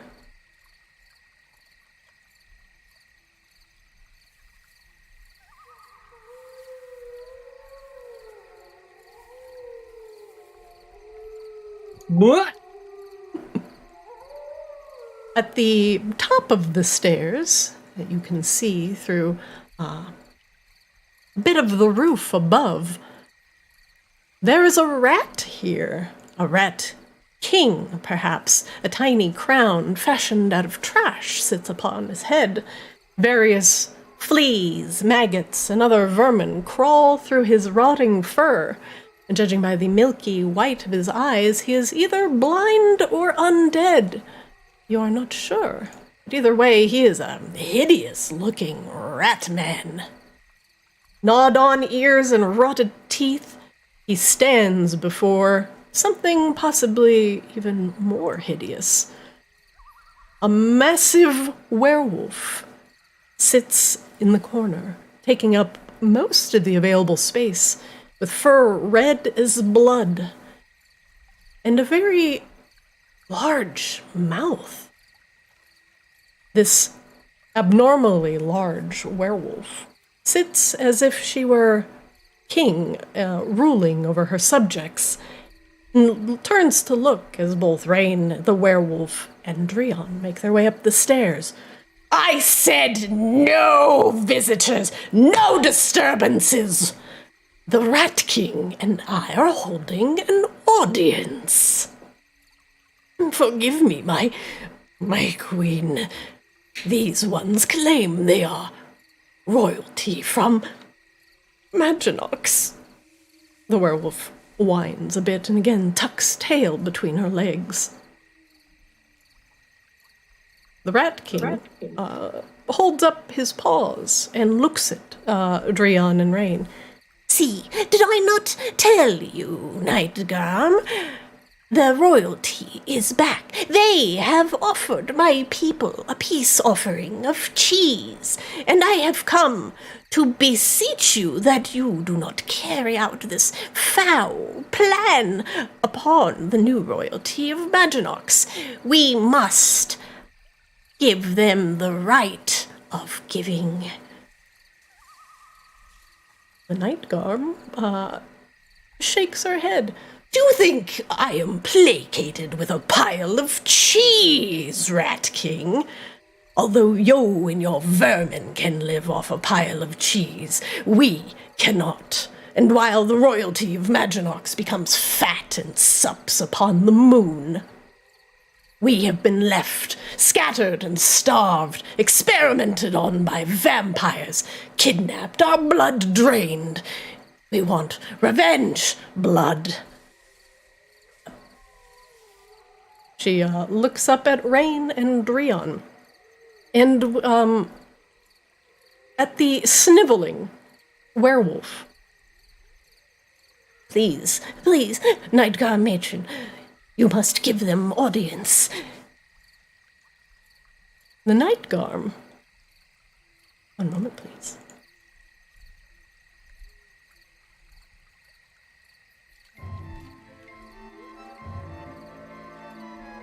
Once again, her... Pardon me, Drion.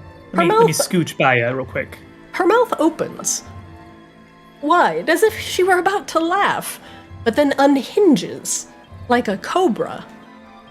Her mouth going exceptionally wide, in fact, inhumanly wide, as she quickly grabs the sniveling, moon-mad werewolf by the throat, picks it up, and puts it in her mouth, swallowing the werewolf whole.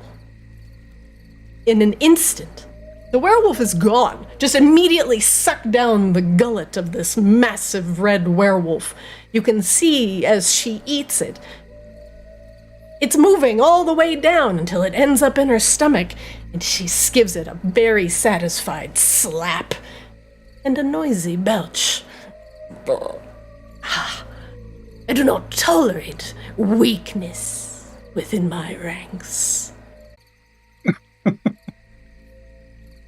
The matriarch now pats her swollen stomach and cracks her jaw back into place.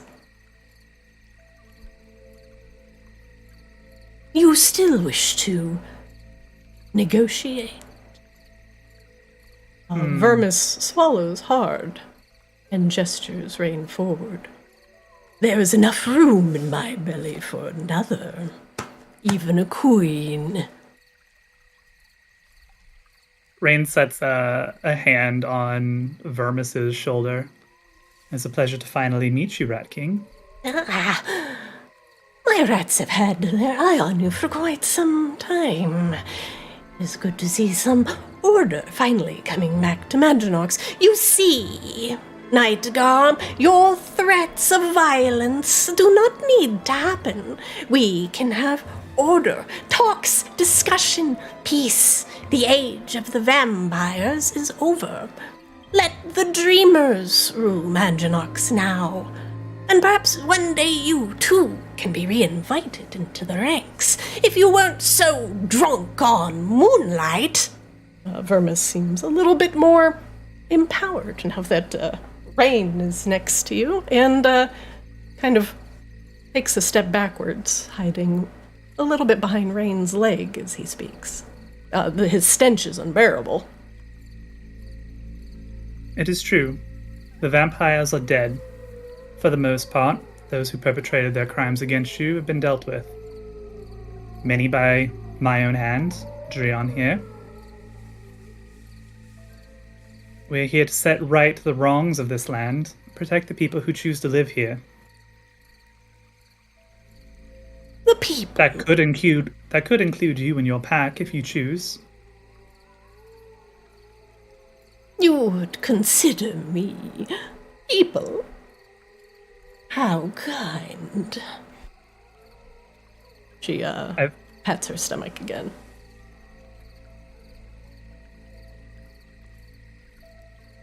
And what gift will you bring me in return?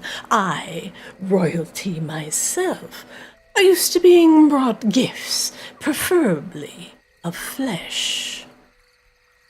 Rain smiles. I'm sorry, you misunderstand me. I am not here to give you a gift. I am not here to beg for your loyalty or your allegiance.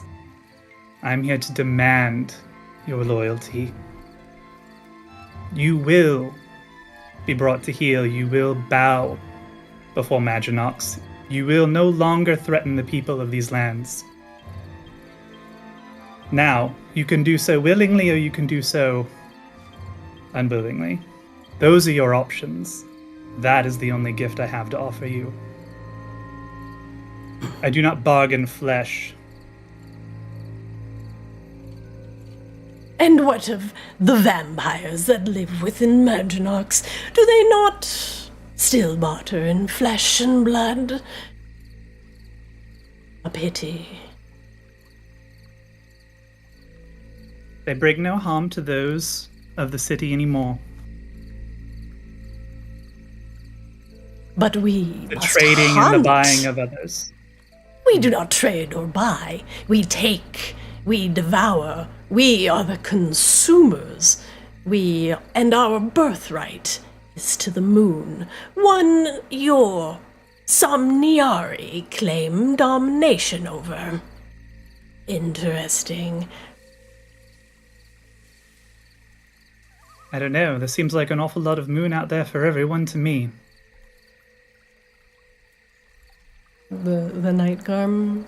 Maybe a little too Shakes. much for some of you here, but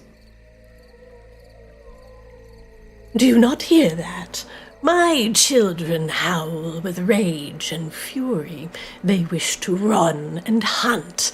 They are fed upon man flesh, supped with it. You cannot take away their proclivities now. They will not go back to consuming mere deer flesh. So boring, so bland, not tainted with fear. The night garm licks her lips hungrily, looking at Rain and Drion. well, forgive me if I don't take your word for it entirely, but I can assure you that if they insist on hunting the flesh of the sentient, then they will be dealt with as well. I've come to offer you a choice as I would give them a choice. Stop your activities, live peacefully with the other residents of Polaris, or die.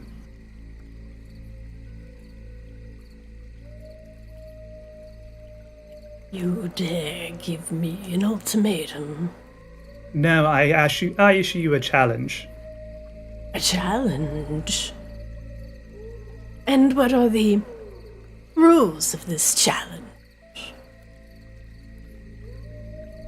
Well, seeing as how you sit on my ancestral palace, I issue a challenge for control of this land in your pack. For the loyalty of the werewolves here. They will not bend the knee to you, elf. Perhaps over your dead body they would.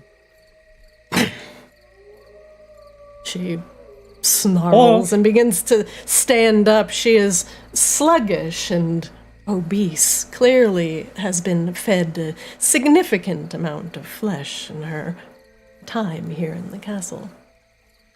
Or again, you can extend your loyalty willingly. The choice is yours. She stands up to her full height, and though her stomach is distended, she looks down at Rain and Drion and the slightly quivering Rat King Vermis. You accept this, Vermis? You accept the lies, the sugar-coated lies they come with? No doubt, when the Queen is done speaking with us, And if we do not bend the knee to her whims, she and her followers will come after you, the weaker ones, first. And then when your bodies are warm, we will feast upon them and be strong. She looks back at Rain. I deny your request. I rule over these lands. My pack is invincible. You will not be able to harm them, let alone frighten them. They only fear me and me alone. Your challenge is declined. At that, Drian like begins to kind of like hold up a paw like he's going to contest that point, and then decides it's not productive. I'm sorry, you deny both my request to bend the knee as well as my request at a challenge. That's fascinating. Seems like you are scared of me. Drian, make me a perception check. All right.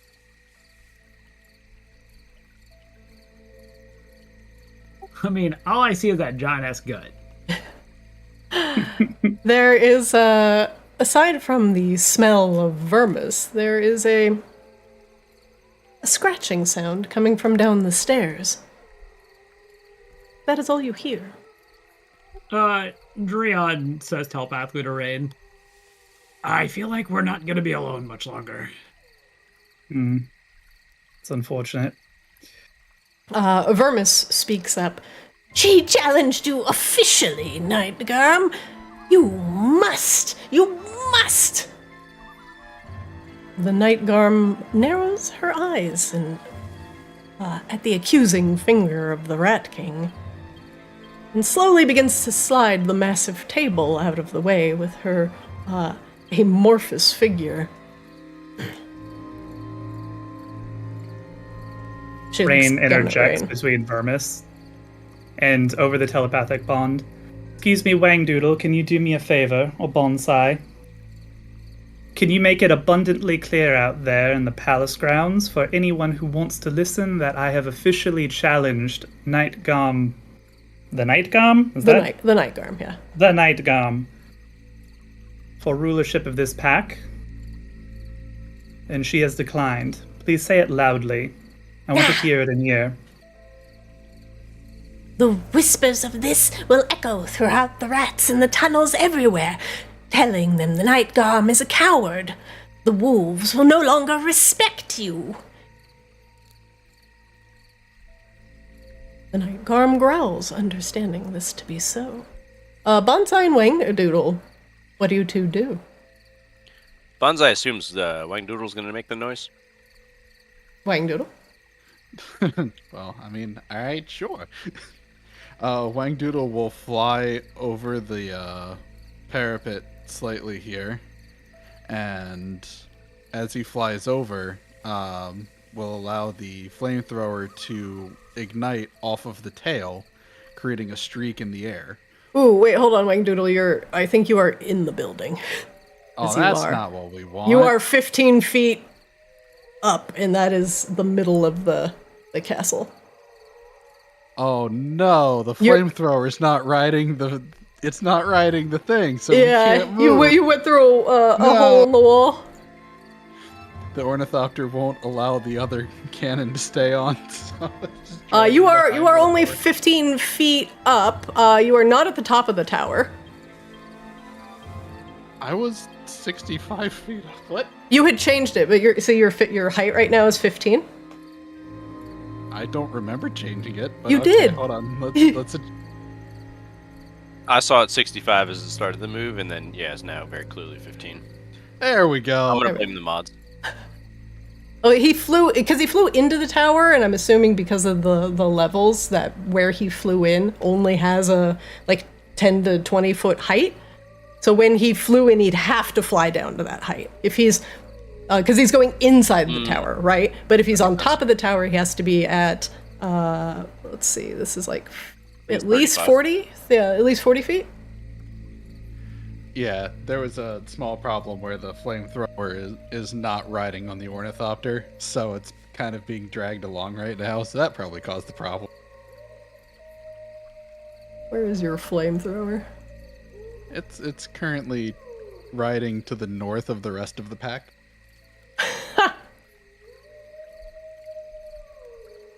What's Wangdoodle doing? After creating the streak of blue fire through the sky, he flies over, sees this werewolf, and said, So, the Queen of Maginox is, claiming, staking a claim here. Sounds like your Nightgarm is, pretty useless. He growls. Begins to lope over to the bridge, looking at the other tower pointedly, presumably where the Nightgarm is staying. He begins to howl, and soon enough, Bonsai? another Thairg, hearing the howls of challenge, too begins to howl, and echoing inside the castle, wolves that you cannot see, too begin to echo the howl of challenge. Dreon, it is almost a mocking howl that you hear, and you see the Nightgarm's blood-red hackles begin to rise.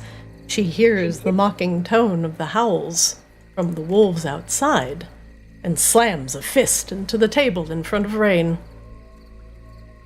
Dreon is going to really quickly try to do a persuasion check to get the Rat King to stand behind him. He will do so. It's, oh yes. Yeah, he looks down at the Rat King and he's like, I'd probably get somewhere else.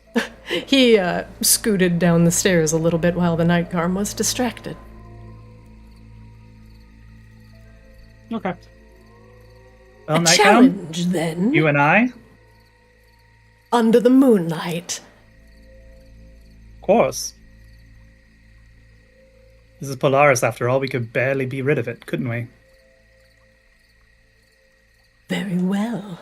Let's see who has control of the pack after I've throated you and consumed your queenly flesh.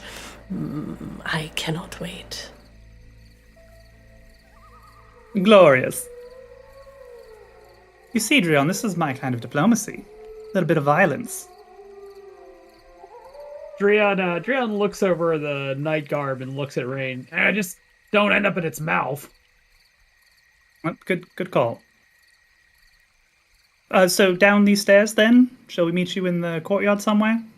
She gestures flippantly, moving the chairs and table out of the way as she squeezes past. It looks like she has not left this chair in some time, judging by the amount of fur surrounding her on the floor. Be off with you, pesky queen. Your time will come. I shall see you in the courtyard. Right, of course. I hope you don't have to squeeze too tightly. Yeah, as Rain leaves, Dreon looks and kind of uses his paws to measure the width of the staircase, and then turns, still holding his hands out to the Nightgarb, and goes, "Yeah, okay," and then goes down the stairs. Excuse me, Vermis. Would you mind escorting us to the courtyard? I would like everyone to see this. Yes, of course.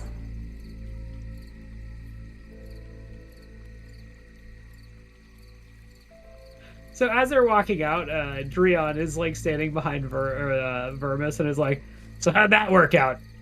Relationship gone wrong?" Well, I was beseeching the Nightgarm, actually. She wanted to use my people as an extra set of eyes as she laid siege upon your coronation ceremony. But one of your cheese bringers was kind enough to give us a royal gift from the royal family. Under every right, we could not betray the future Queen of Maginox after giving such a gift. It would be dishonorable. Wow, that's a surprisingly heartwarming story for these parts. Vermis continues to move down the stairs.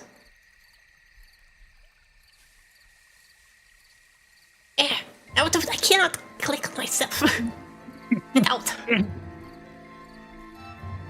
Bro, ain't no way Nightgarb is getting down. There's- Ain't no way. ain't no way. She's so big. We will hear her trying. I hope they have like a crane lift operator to hoist her out. We'll just be sitting in the Tries an courtyard. oil of slipperiness. We'll just be in the courtyard. You'll just hear beep, beep, Beep, beep, beep. beep.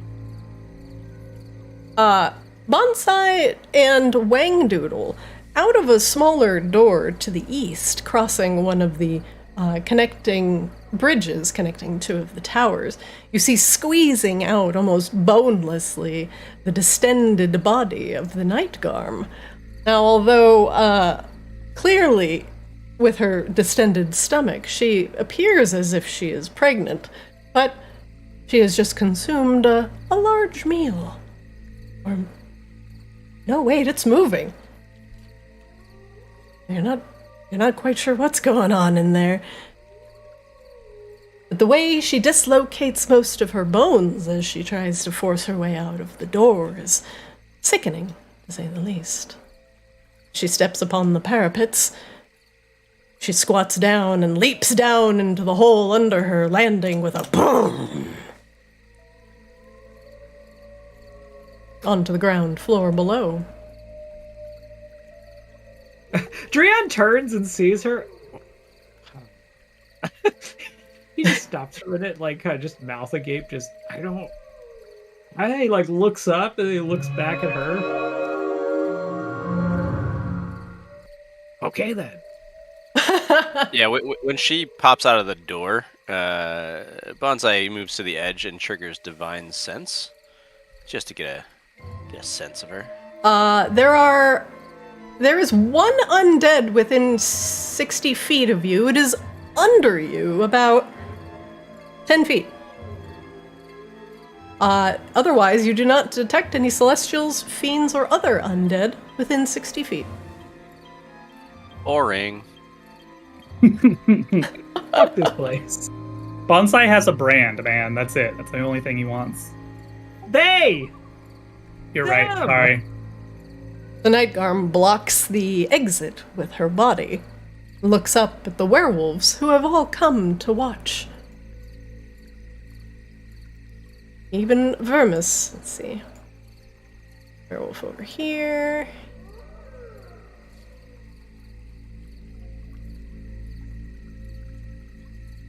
Drian sidles up to Rain and then telepathically says, "So you just want me to get out of your way then?" Yeah, I think so. I mean, don't let me die. If it comes to that, I'll take a little dishonor over death, but All right. we'll see how it goes. Drian goes over to. So what? This is 10 feet up. Drian is gonna jump up onto this, Christina. If you can move him here. Let me just take a look at how that is set up. He's just basically gonna it's try to use 15? it like like bleachers. Sure. About 15 feet up. Yeah, he just in one go just jumps up. You have quite the audience. It seems like the entire pack is peeking out between broken awnings underneath bits of rubble. And other eyes peer at you out from the darkness, smaller ones, beady, rat-like eyes. Seems like Vermis's people are also here, but watching from the shadows. The Nightgarm extends one finger towards Rain in a beckoning gesture. Come then, Queen.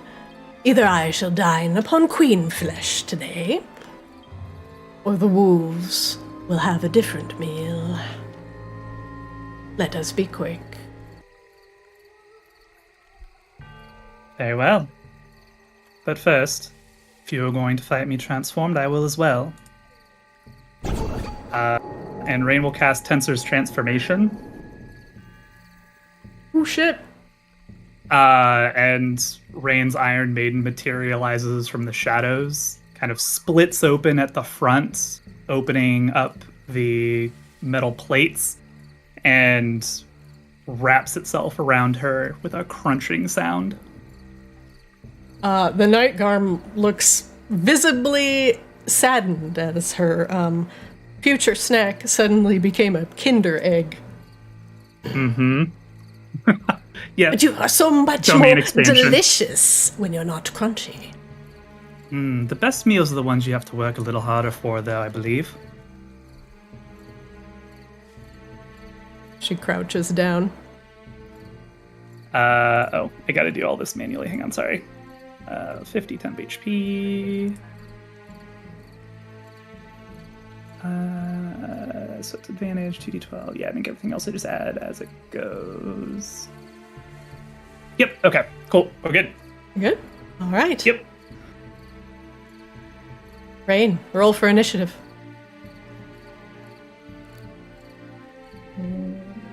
Where's the initiative again? Oh, there it is. I see it.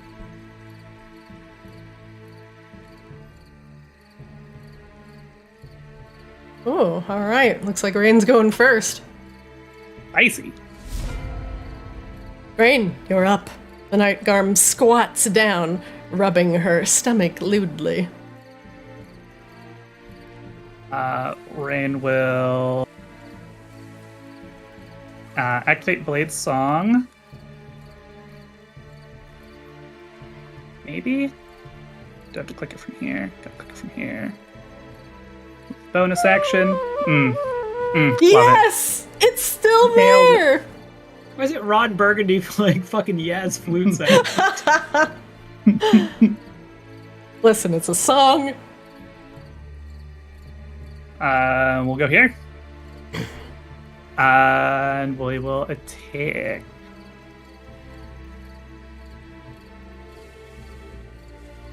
So mana flow is silvered. It is. So I don't know what that means, but It definitely means she's not going to regenerate anything. does a 14 hit? Don't forget to target things as well. Oh, gotcha. Can I roll again with target? No, that's fine. A 14 will miss.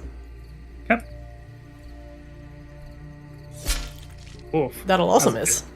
She bats your sword away with a casual backhand of her paw. I think that is it. Yep. You come to me with a silver toothpick. Pathetic. I shall crush your skull. She will take her turn.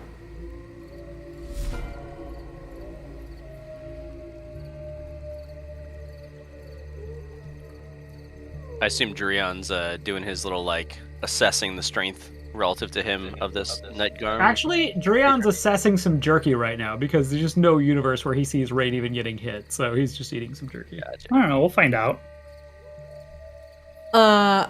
Rain, the matron, unlocks her jaw once again. Opening it wide, you can see top and bottom row of the teeth, tongue, tonsils, and all. She is more mouth than wolf, and moves her mouth in your general direction. That'll miss. She's at disadvantage, Ooh, okay. as a reminder. But yeah, that does miss. And she will do it one more time.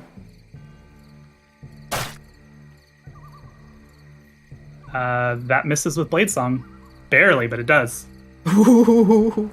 Two large snaps of her jaws. You dance between them. The tip of her top fangs and her bottom fangs go from head to toe. It is quite obvious she is trying to attempt to swallow you whole. Come here. Rain, you're up. All right. Try this again, maybe. There we go. That's better. That'll hit. So we do.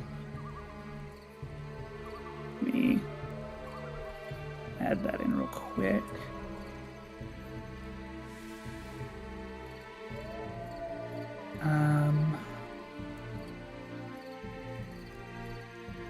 Oh, it's actually plus another 5.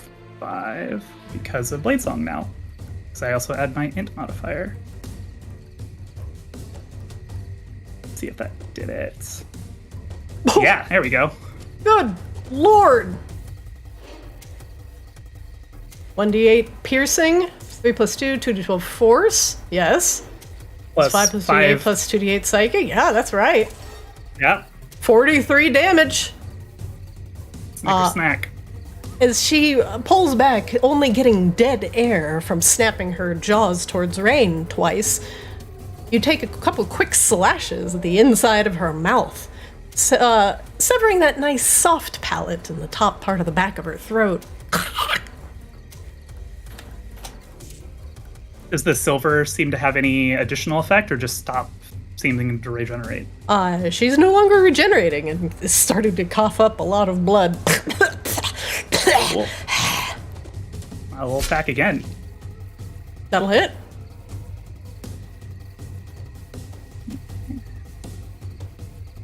Here we go. Here we go. 31. Oh my god. But I want to eat Rain. And that is Rain's turn. 2 more slashes, damaging the inside of her mouth.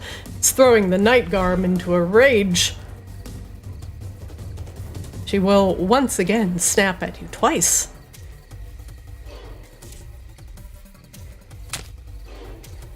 Missing, only hitting air. She is going to try and knock you prone, actually. Okay. She's gonna use a shove action. 1 second. You still have to roll to attack for a shove. Say 1 second.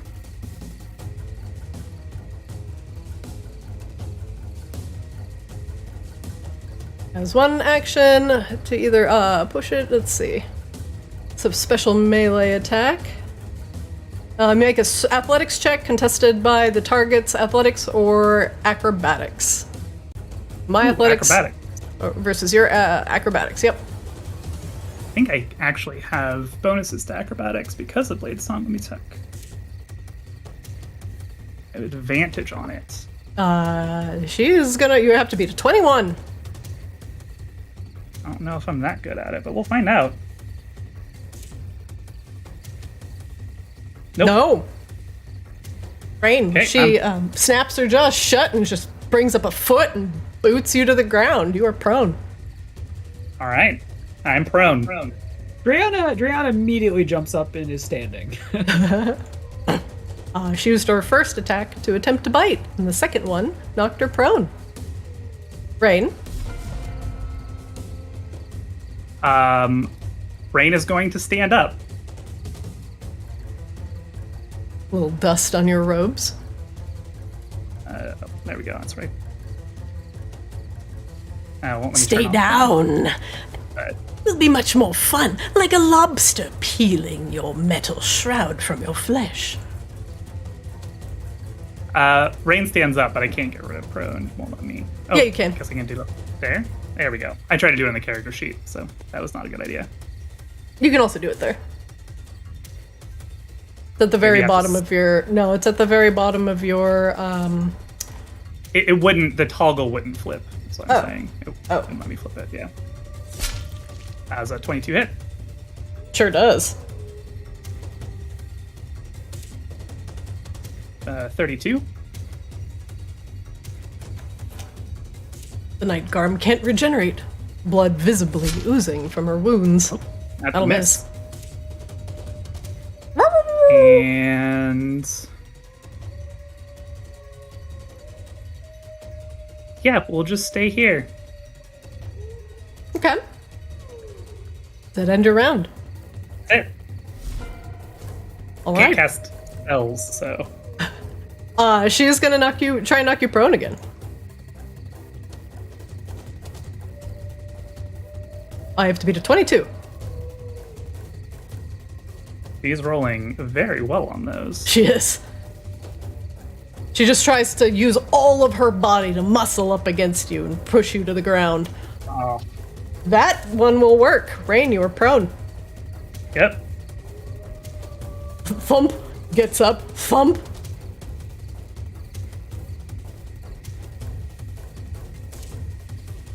She will now lean over Rain and smile very, very widely.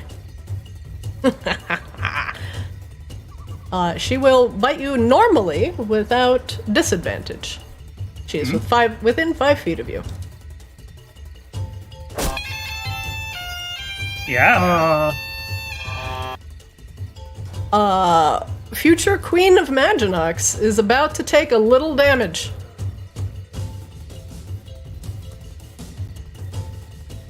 Rain, you take 75 damage as the Night Garm presses her mouth around your encased body, and the creaking sounds of your Iron Maiden's armor can be heard. Hang on. Rain will use an ability that she has never had the reason to use before. She will use Song of Defense. And as she bites down on Rain, you just hear this banshee-like screaming wail erupt and slow her chomp. And I will burn... Fuck it. We'll burn an 8th level spell. Oh, fuck! Okay, 8 times 5? Yeah, So we well, block 40? 40 of that. Rain, you will only take 35 damage from that bite.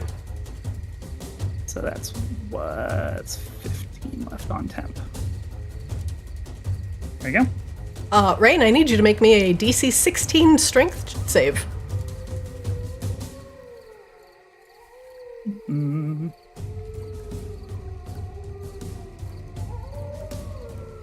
Where? Oh, there. There it is. Do you have any bonuses to your strength saves? Oh, No. oh no. Rain, you are swallowed whole. Yep. Go ahead. 1 second. First off, Rain, as the Night Garm consumes you, you go down a horrific tunnel of flesh. You are blinded. You are restrained.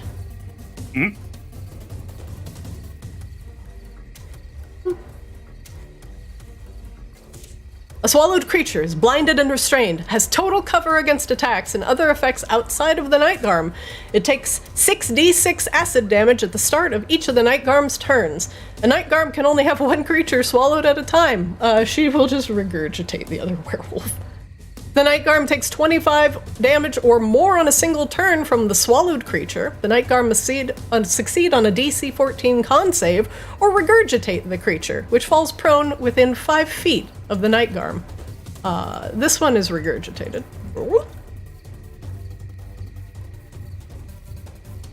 If the Night Garm dies, the swallowed creature is no longer restrained and can escape the corpse by using 10 feet of movement and then exit prone. Dreon, Rain disappears. Suit of armor and all inside the Night Garm's mouth. And aside from the twitching, wet, saliva-covered moon maggot Theurg that she just barfed up to make room for Rain, Rain is gone in the same unceremonious fashion as she did with the Theurg before. Now, stomach distended, she pats it and looks up at Dreon.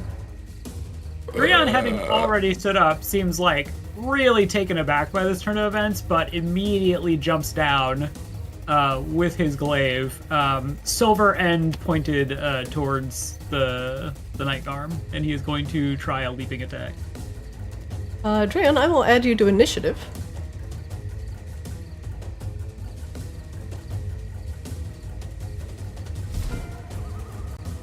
Dreon, All right. you're up.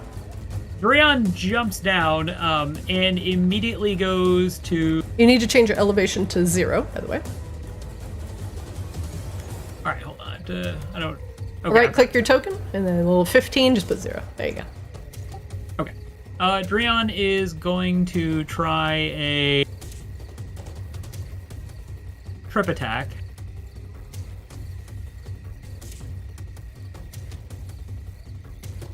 So I have to hit with a weapon attack now.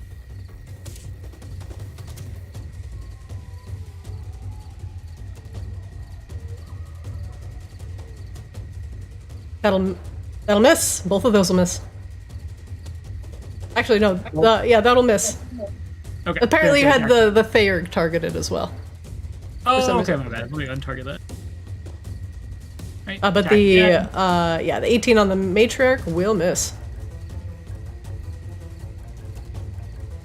That will also miss. Okay, yeah, I'm used to it's not giving me my fucking whatever the fuck battle master tactics. It's not giving me the prompt for that, but that's fine. It might be a manual thing you have to do now. Yeah, because Yeah. right now all the automation isn't working. So anything that's automated, you have to just opt in to do. Okay. Let's see. So what is it? Which one is this usually? It's a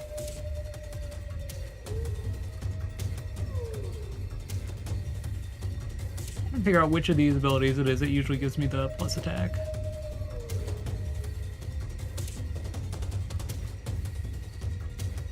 Precision attack. There we go.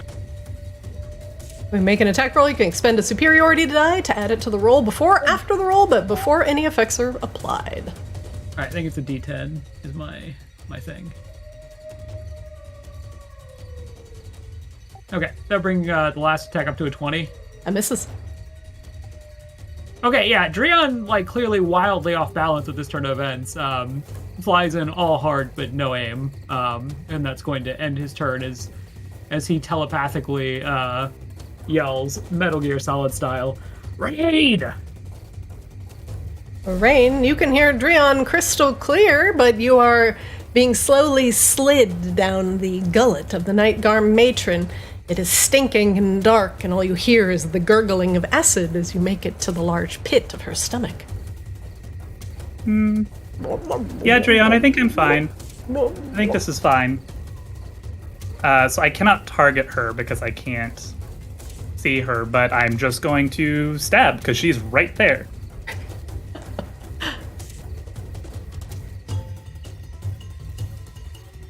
Let me, there we go. Give me an attack. A 22 will hit.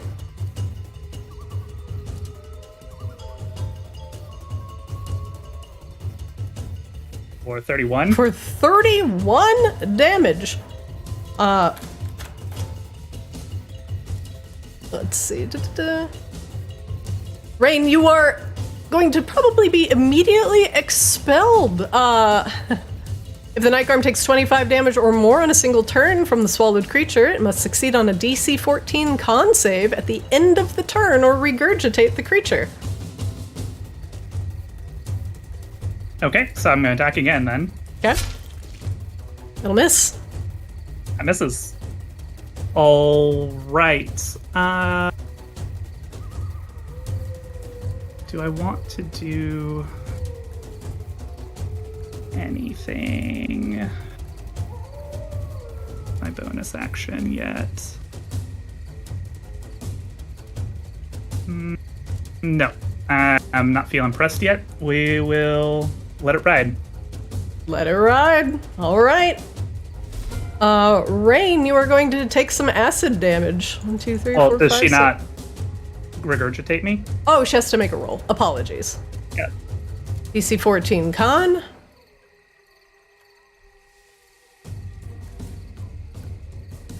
Makes it by 1. All right. Rain, you stay inside the gullet, and she swallows you just a little bit deeper. Start of the turn, you take 28 acid damage. We will block. We'll use our Song of Defense again, and we will block 25 for that. Woo! All right, Rain, you take 3.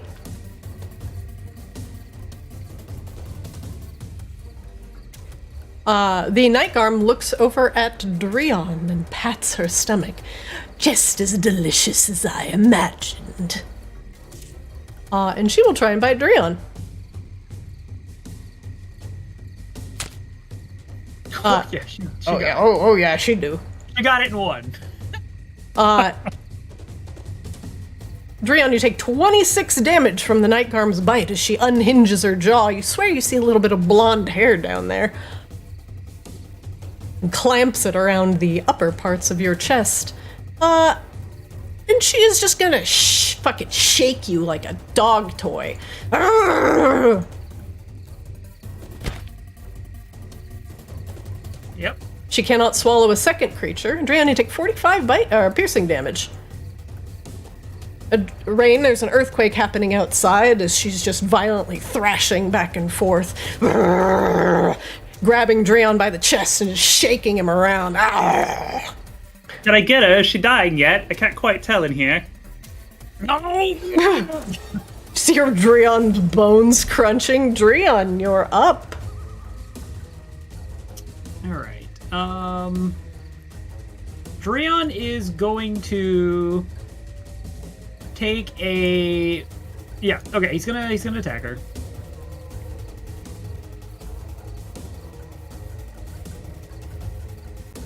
That'll miss. And he's going to use a precision attack.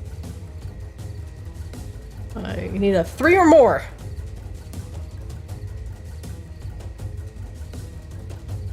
That gets there. Alright, and then he is going to use trip attack. Well, I find that very rude. I mean, this bitch is very rude, so... Must make a DC 16 strength save. Also, I guess I'll just roll the damage. It was 1d4 plus 3, I think. She will fall. She fails it by 1. She'll also take 5 damage. Acceptable. You trip her, and as she's a little bit off balance right now because of the heavy load she's carrying, she falls prone. Rain, you feel her shifting as you suddenly feel yourself being moved 90 degrees to the right. Oh yeah, definitely. I definitely have the upper hand here. Not Dram- worried at all. Dram's gonna do the insight check. Right where I wanted her. What would you like to know about this horrible thing? HP bar. HP bar? You sure you don't want to know anything else? Okay, what do you think I should do? I think you should know a lot of things. The distended Nightgarm seems wounded, but full. Dreon, gives her the once-over and realizes she is not nearly as dead as he would have liked, and he is not doing well. Dreon recalls that Rain said that, basically she has her right where she wants her. And Dreon is going to jump back up to where he was. Are you going to take an opportunity attack? I have mobility. Oh, She's prone. Oh, she's prone. Bitch, please. bitch, please. Ain't no way. Prone creatures can still take attacks of opportunity. Okay, well, I have mobility, so. Fucking mobility. Bane of my existence. Checkmate. Bro, you just hit me atheist. for like 80 bane on my existence. Drian, I'm gonna change your height to 15. I'm gonna put you back on that little shelf. Alright, Drian's gonna whip out his very not impactful here bow, just because. You will have disadvantage on this attack because she's prone. I'll have disadvantage because she's prone? Yep, ranged Yeah. attacks on prone targets are with disadvantage. Even at her size? Yes. She's like the fucking mountain. She's a brick! House! A walking fucking vortag is what. Alright, whatever, disadvantage. Is it, you take cover and you lay down. Oh, you miss. wow. She rolls around with rain inside. Yeah, this is making a great picture in my head of her just fucking this big fat thing like lithely dodging my arrows. Drian is going to telepathically say, "She's on the ground, but there's not a whole lot else I can do," and that's gonna end his turn. Rain! It's dark in here. It's dark in here. Hey, we turned out the lights. Hey, guys, is anybody out there? The stinking, sweltering pit of the stomach that you are making your way to seems longer than intended. That'll hit. Damn right it will. At 38. Okay, at the end of her turn, she's gonna have to see if she'll regurgitate this spicy meatball. Well, that's a miss. That'll miss. You stab at the remains of another skeleton in there, and your rapier gets tangled up in the bones. Yeah, we're still fine. We have plenty of spell slots. We're good. Are we good? Oh yeah, we're fine. She will make a DC 14 con save. To see if she can still stomach having rain in there. Con save. 14. Crits. Rain stays inside. The start of the Night Garm's turn. Rain, you're going to take 6d6 acid damage. Rain, you take 18 acid damage as you continue to be digested. We will... Screaming from inside the Night Garm. I mean, yeah. We'll take no damage that one. We'll burn a 4th. Okay. Yeah, Yes, we got every spells time for the days. Night Garm opens her mouth, you just hear Rain's siren witch song coming from deep inside her gullet. Not sure if screaming or singing, but at least she's alive. I mean, you're also seeing like a sword stick out of her every so often. Like, come on. The Night Garm will get up from prone, use half of her movement. And Rain, you will have to move with her. She will move here. Oh God, I can't see when I have you targeted. There we go. Rain, you're a part of me now. She's a large creature, Drian, so she just stands up and looks at your toes. And she's gonna swing at you. Actually, no, she's gonna bite you.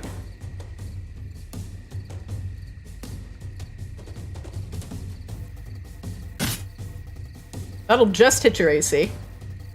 Yeah, I was gonna ask. I feel like this is bugged. I don't remember my AC being 16. Like, I know it was like low, but it wasn't like 16 low. I don't know if I like lost something, but it was Well, if you figure it out, let me know. But right now, it looks like you are wearing chain. I'm hovering over your thing, so you have Leryl's Elven Chain, and then a +1 bonus from Dex. So if you I'm have pretty any sure other... I'm pretty sure there was a. Am I not wearing the Brooch of Shielding?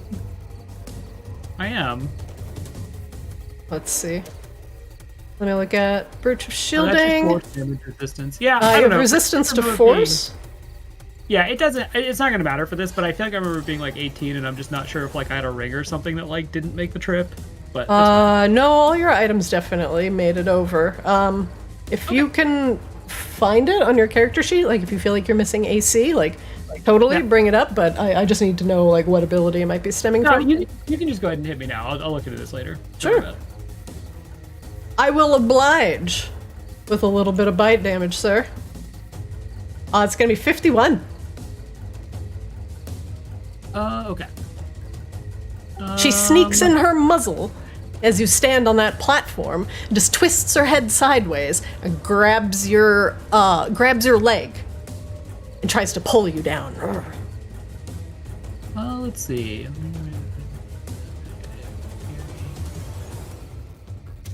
Yeah, Dran is gonna use parry for all the good it's gonna do.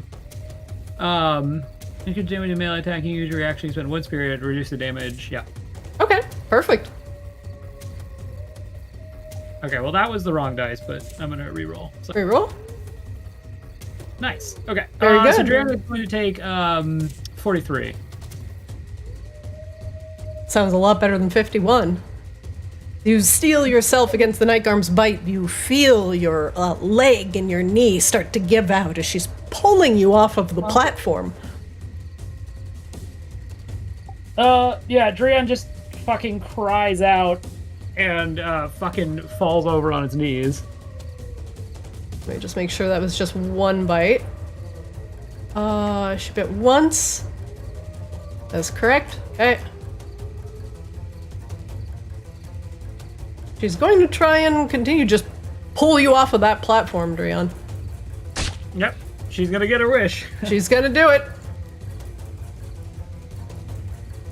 Adrian, you take 34. Dran's down. All right, Drian. It's not letting me click myself. It's actually showing like 2 Drians on there. Where's the other Drian? Well, it's like overlapping with me. Anyway, Oh. okay, never mind. Let me click now.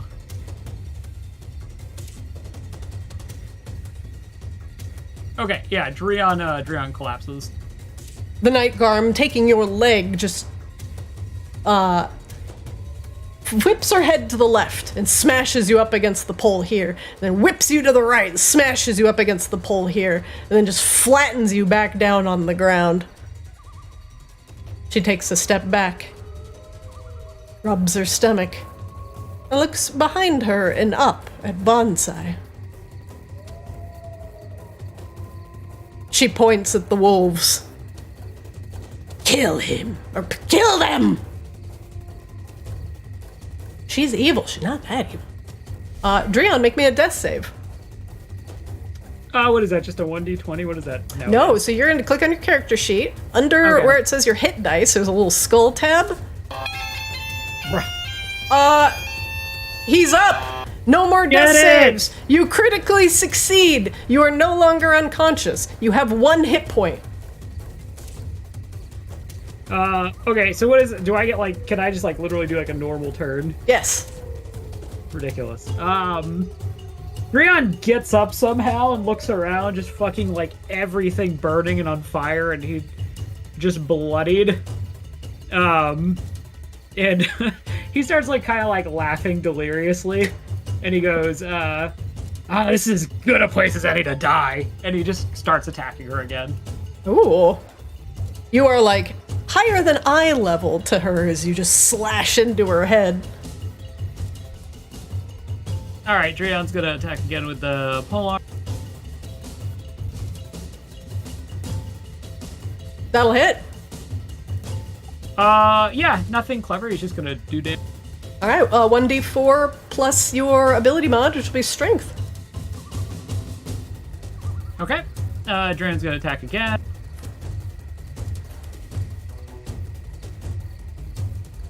Preventing the Night Garm from regenerating. This will miss, though you do open a pretty sizable gash in her arm. He's just gonna use his last maneuver. He's gonna use precision attack. Nope, that missed. That goes wide, and then he attacks again. Man.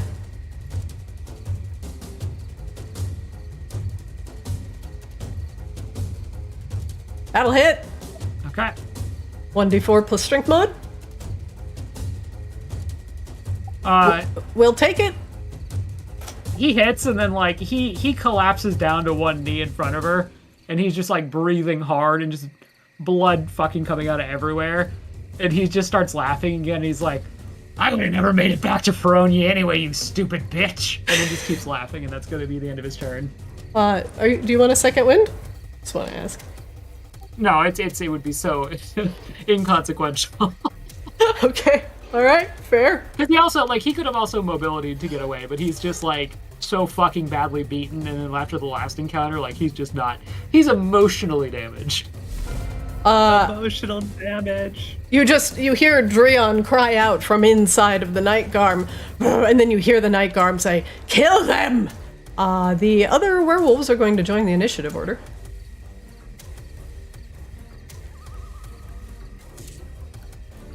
Not that guy. That guy's having a bad day.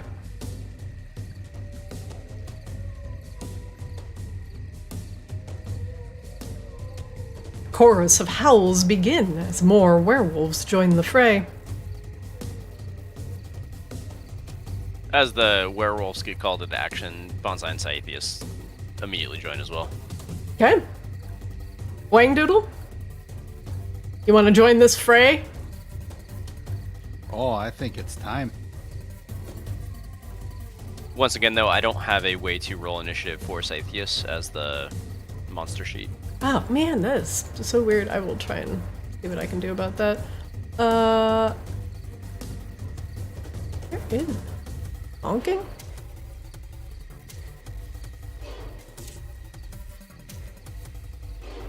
Let me see if I can do it. So I'll just right-click them, add them to initiative, and just do it from here. There we go. Okay. We've got a workaround, gentlemen.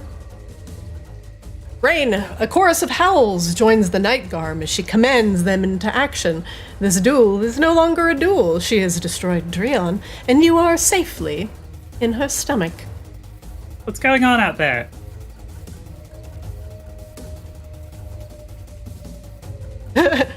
Hello? No, nobody's gonna answer me? Fucking assholes. Everyone's dead, apparently. Rain, what are you doing? All right. Well.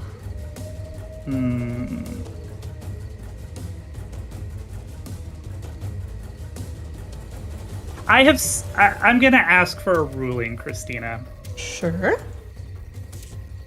Rain has stabbed her repeatedly in the guts. Mm-hmm. Is there any bit where Rain can get a glimpse of the outside of her belly? I will say no, because she is blinded and she is restrained. So I will say no on that one. There is no outside, there is only belly. Alright, well, this is gonna be unfortunate for her, so... Wait, what?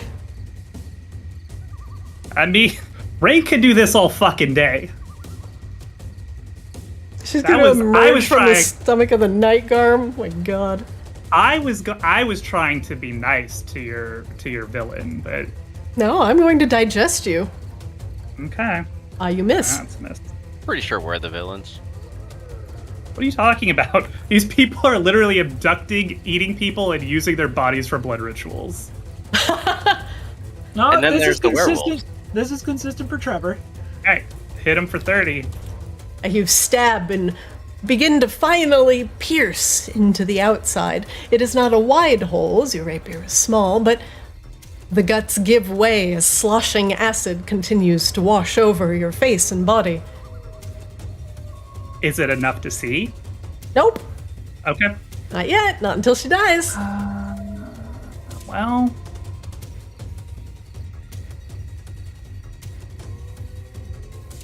No, we're fine. I want to get out there to help Drion, though.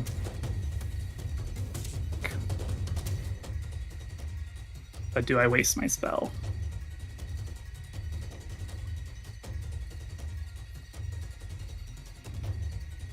No, I can't even see how hurt she is, so actually that wouldn't necessarily make any sense. All right.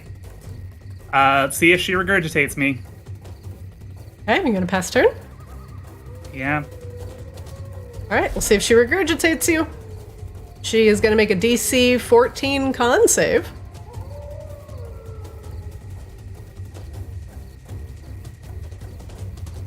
And succeeds. She does not regurgitate you. All right. Rain, you're gonna take 6d6 acid damage. Take 22 acid damage as you swish around in the Night Garm's gullet. We'll block 15 of that. So that's a 7. Okay. Let's see.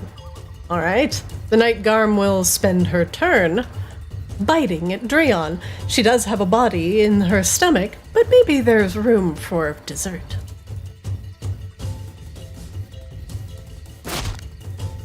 Yep. Oh! She cannot swallow you, Drion. You take 25 damage. All right, Drion is down. Honestly, you would be like, not that you need my permission, but you'd be well within rights to kill Drion here. And she will make you fail a death save. And she will just auto hit you. And she begins to chew on you. Feronian. Spicier than I anticipated. Saethius. She's beginning to eat Drion, and Rain still has not emerged. You can see her kicking and squirming around in her belly. And these wolves are clearly being aggressive? Oh, they are now, yeah. They think Rain is dead, and they think the matron won the duel. And Drion clearly hopped in when the matron has won, so they do not see themselves as in the wrong. Cool. Yes, Saethius is going to disengage and fly down to get within range. Too many levels. Play this. Nope. You will need to adjust your height if you are flying down. It wasn't letting me because there was like corners and stuff. Yeah. All right, so flies down within range, and that is all Saethius is going to do. Meanwhile, so it'll be then Bonsai's turn. No, it's Drion's turn. Yeah. Drion, make me a death save.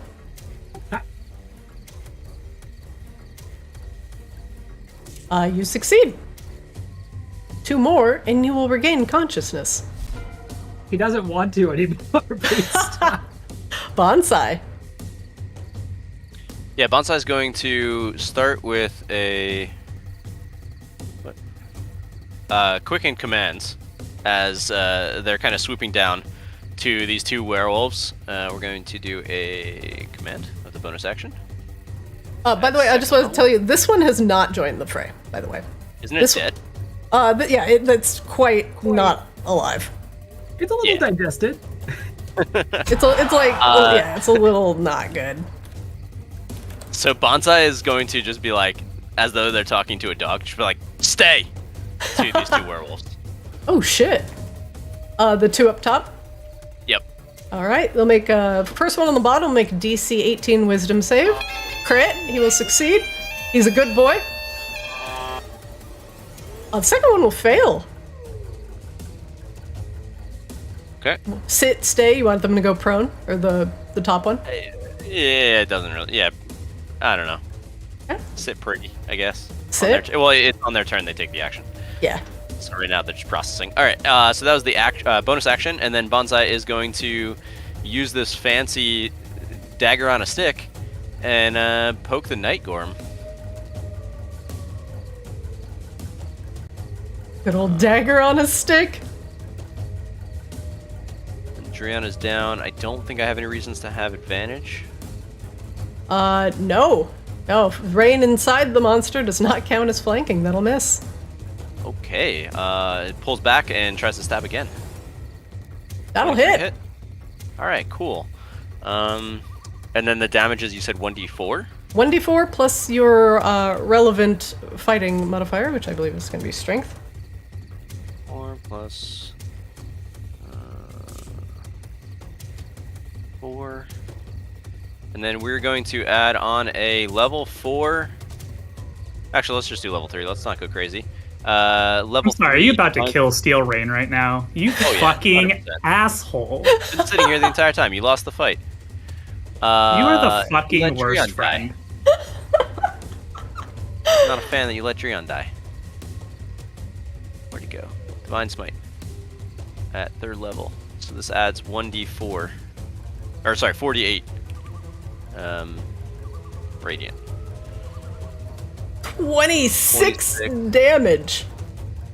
Bonsai, as you call down the heavens upon the night garm, immediately the hole that Rain is pierced with her sword rips open, and Rain emerges covered in acids and stomach fluids and other offal from inside the night garm.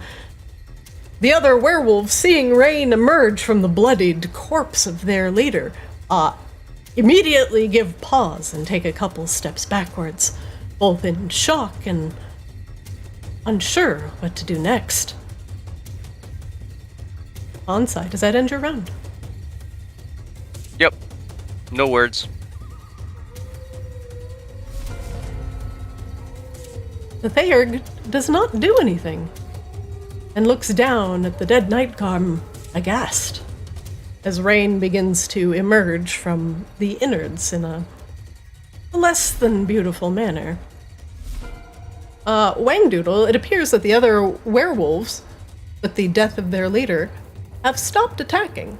You can choose what to do next.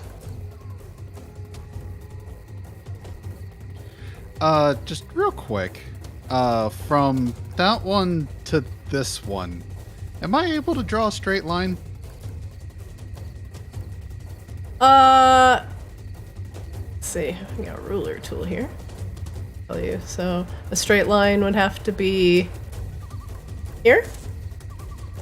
As in, is the theurge on the ground are they visible? As in, I can draw a straight line between the two of them. The one on this one's a non-combatant. That one's the one that was regurgitated from the night garm. These two are on the same level, but they cannot be hit by a line attack. What are you attempting to do? I was going to see if there was a silvered weapon on the ground. If it's 5 pounds or less, could try to eat one. Potentially. Hold on, I'm gonna look. Silver ritual spear. I'm looking. I didn't put a weight on it, so sure, yeah, I'll say.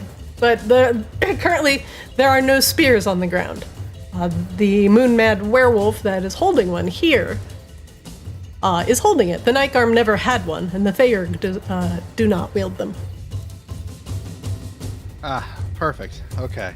So, currently all threats are neutralized. They are no longer hostile, currently. Wangdoodle and the Ornithopter will float over to the edge here. The flamethrower is going to be pointed at this lovely wooden bridge. Alright. Here's what I'm going to say. If you don't want to face immediate destruction and end of your life, you're going to have to put your weapons down, surrender, and swear fealty to the queen. I'm just gonna put that out there now. There's no room for negotiation. Let's see, what skill will you want for that? I'll give you persuasion or intimidation. You can choose.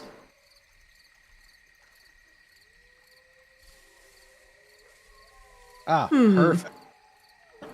Is a very, very good speech, Wangdoodle, and they are absolutely complying.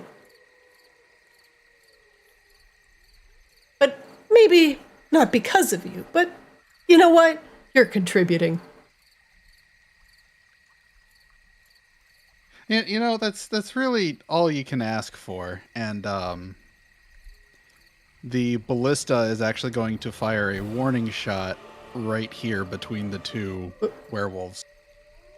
Oh. Blap!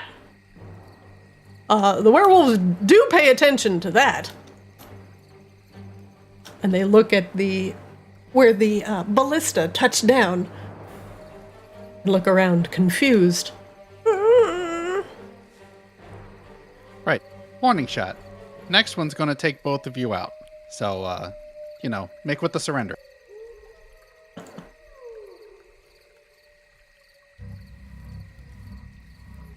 Rain. You begin to emerge from the slimy innards of the Nightgarm, covered in gore. The werewolves that have been watching, and the ratfolk from the shadows, watch with a mixture of awe and confusion. The Nightgarm is dead, no longer regenerating. Though Dreon, upstairs, you see his broken legs dangling off the balcony above you. The werewolves, the ones that are armed at least, see you emerge covered in gore and place their weapons to the side. And they begin to kneel, one by one by one. So I'm out now? You are out. The werewolves are disarming themselves, and you see them kneeling at the top of the towers, on the top of the bridge overhead. Coming from inside the house in places perhaps unexplored. I mean, the first thing Rain is going to do is going to astral step up to Dreon, seeing his legs hanging off.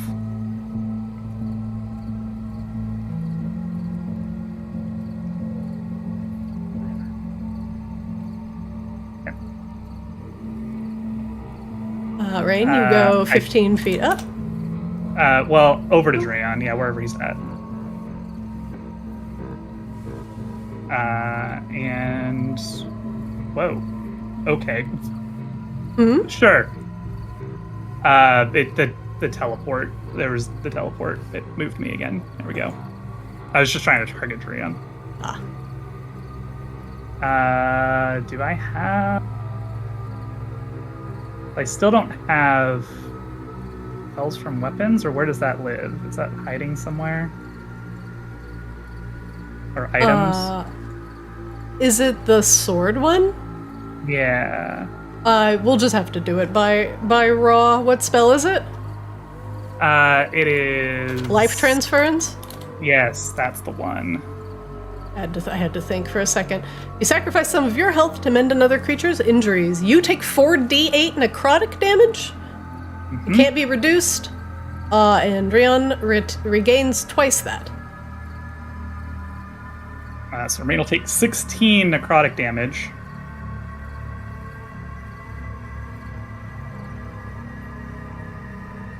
Dreon, you will regain 32 health. You are no longer dying. You do not have to make death saves. Oh, Dreon had to take off, so I will heal him. Yeah, he's not speaking Japanese. Yep. And Rain actually emerged still with some temp HP left, so the almost pristine Iron Maiden actually cracks at that damage and starts to fall off and disintegrate into magic ash as she heals with her own hit points. Hit Dreon. With the crack in your armor and a bit of your life ebbing out, you save Dreon, who regains consciousness, but probably has another bruise to his ego. For now, that is where we will end today's session, as the duel with the Night Garm has gone. But the werewolves, confused and momentarily placated, may now be open to discussions. We will continue that next session. As Adrian had to go to his classes, and it is 4 o'clock. Thank you all for joining me for Sunday's session. I appreciate it. I will see Rain back tomorrow for Kamos, but otherwise, I'll see you, the rest of you, next week. Sounds good. Have a Sounds good weekend. All right. Thank you, guys. Thank you so much. I will see you later. Thanks, Al. Good night. Good night. Good night. All right, everybody, and that is it for Arctis today. Woo. Well, seems like that duel went a little awry. Rain got eaten, but emerged mostly hale and whole. Dreon, on the other hand, took quite the beating. Well, let's see how the werewolves will react to the death of their leader. And hopefully, they will leave the upcoming ceremony alone. Thanks for watching. Catch our VODs over on Arctis DD on YouTube. We just made YouTube partner recently. Thank you, everybody, so much for your support. Catch our shorts and funny moments over on Play Arctis on Twitter and TikTok. We post funny and possibly dramatic moments from the game, and you can catch them in short form if you can't watch the episodes in full. And I'm your DM's Arena. Hey! Thanks for watching. Hope you enjoyed the little foray into the castle, and hopefully they will find the secrets that lie within. Thanks for watching, and I'll see you next time.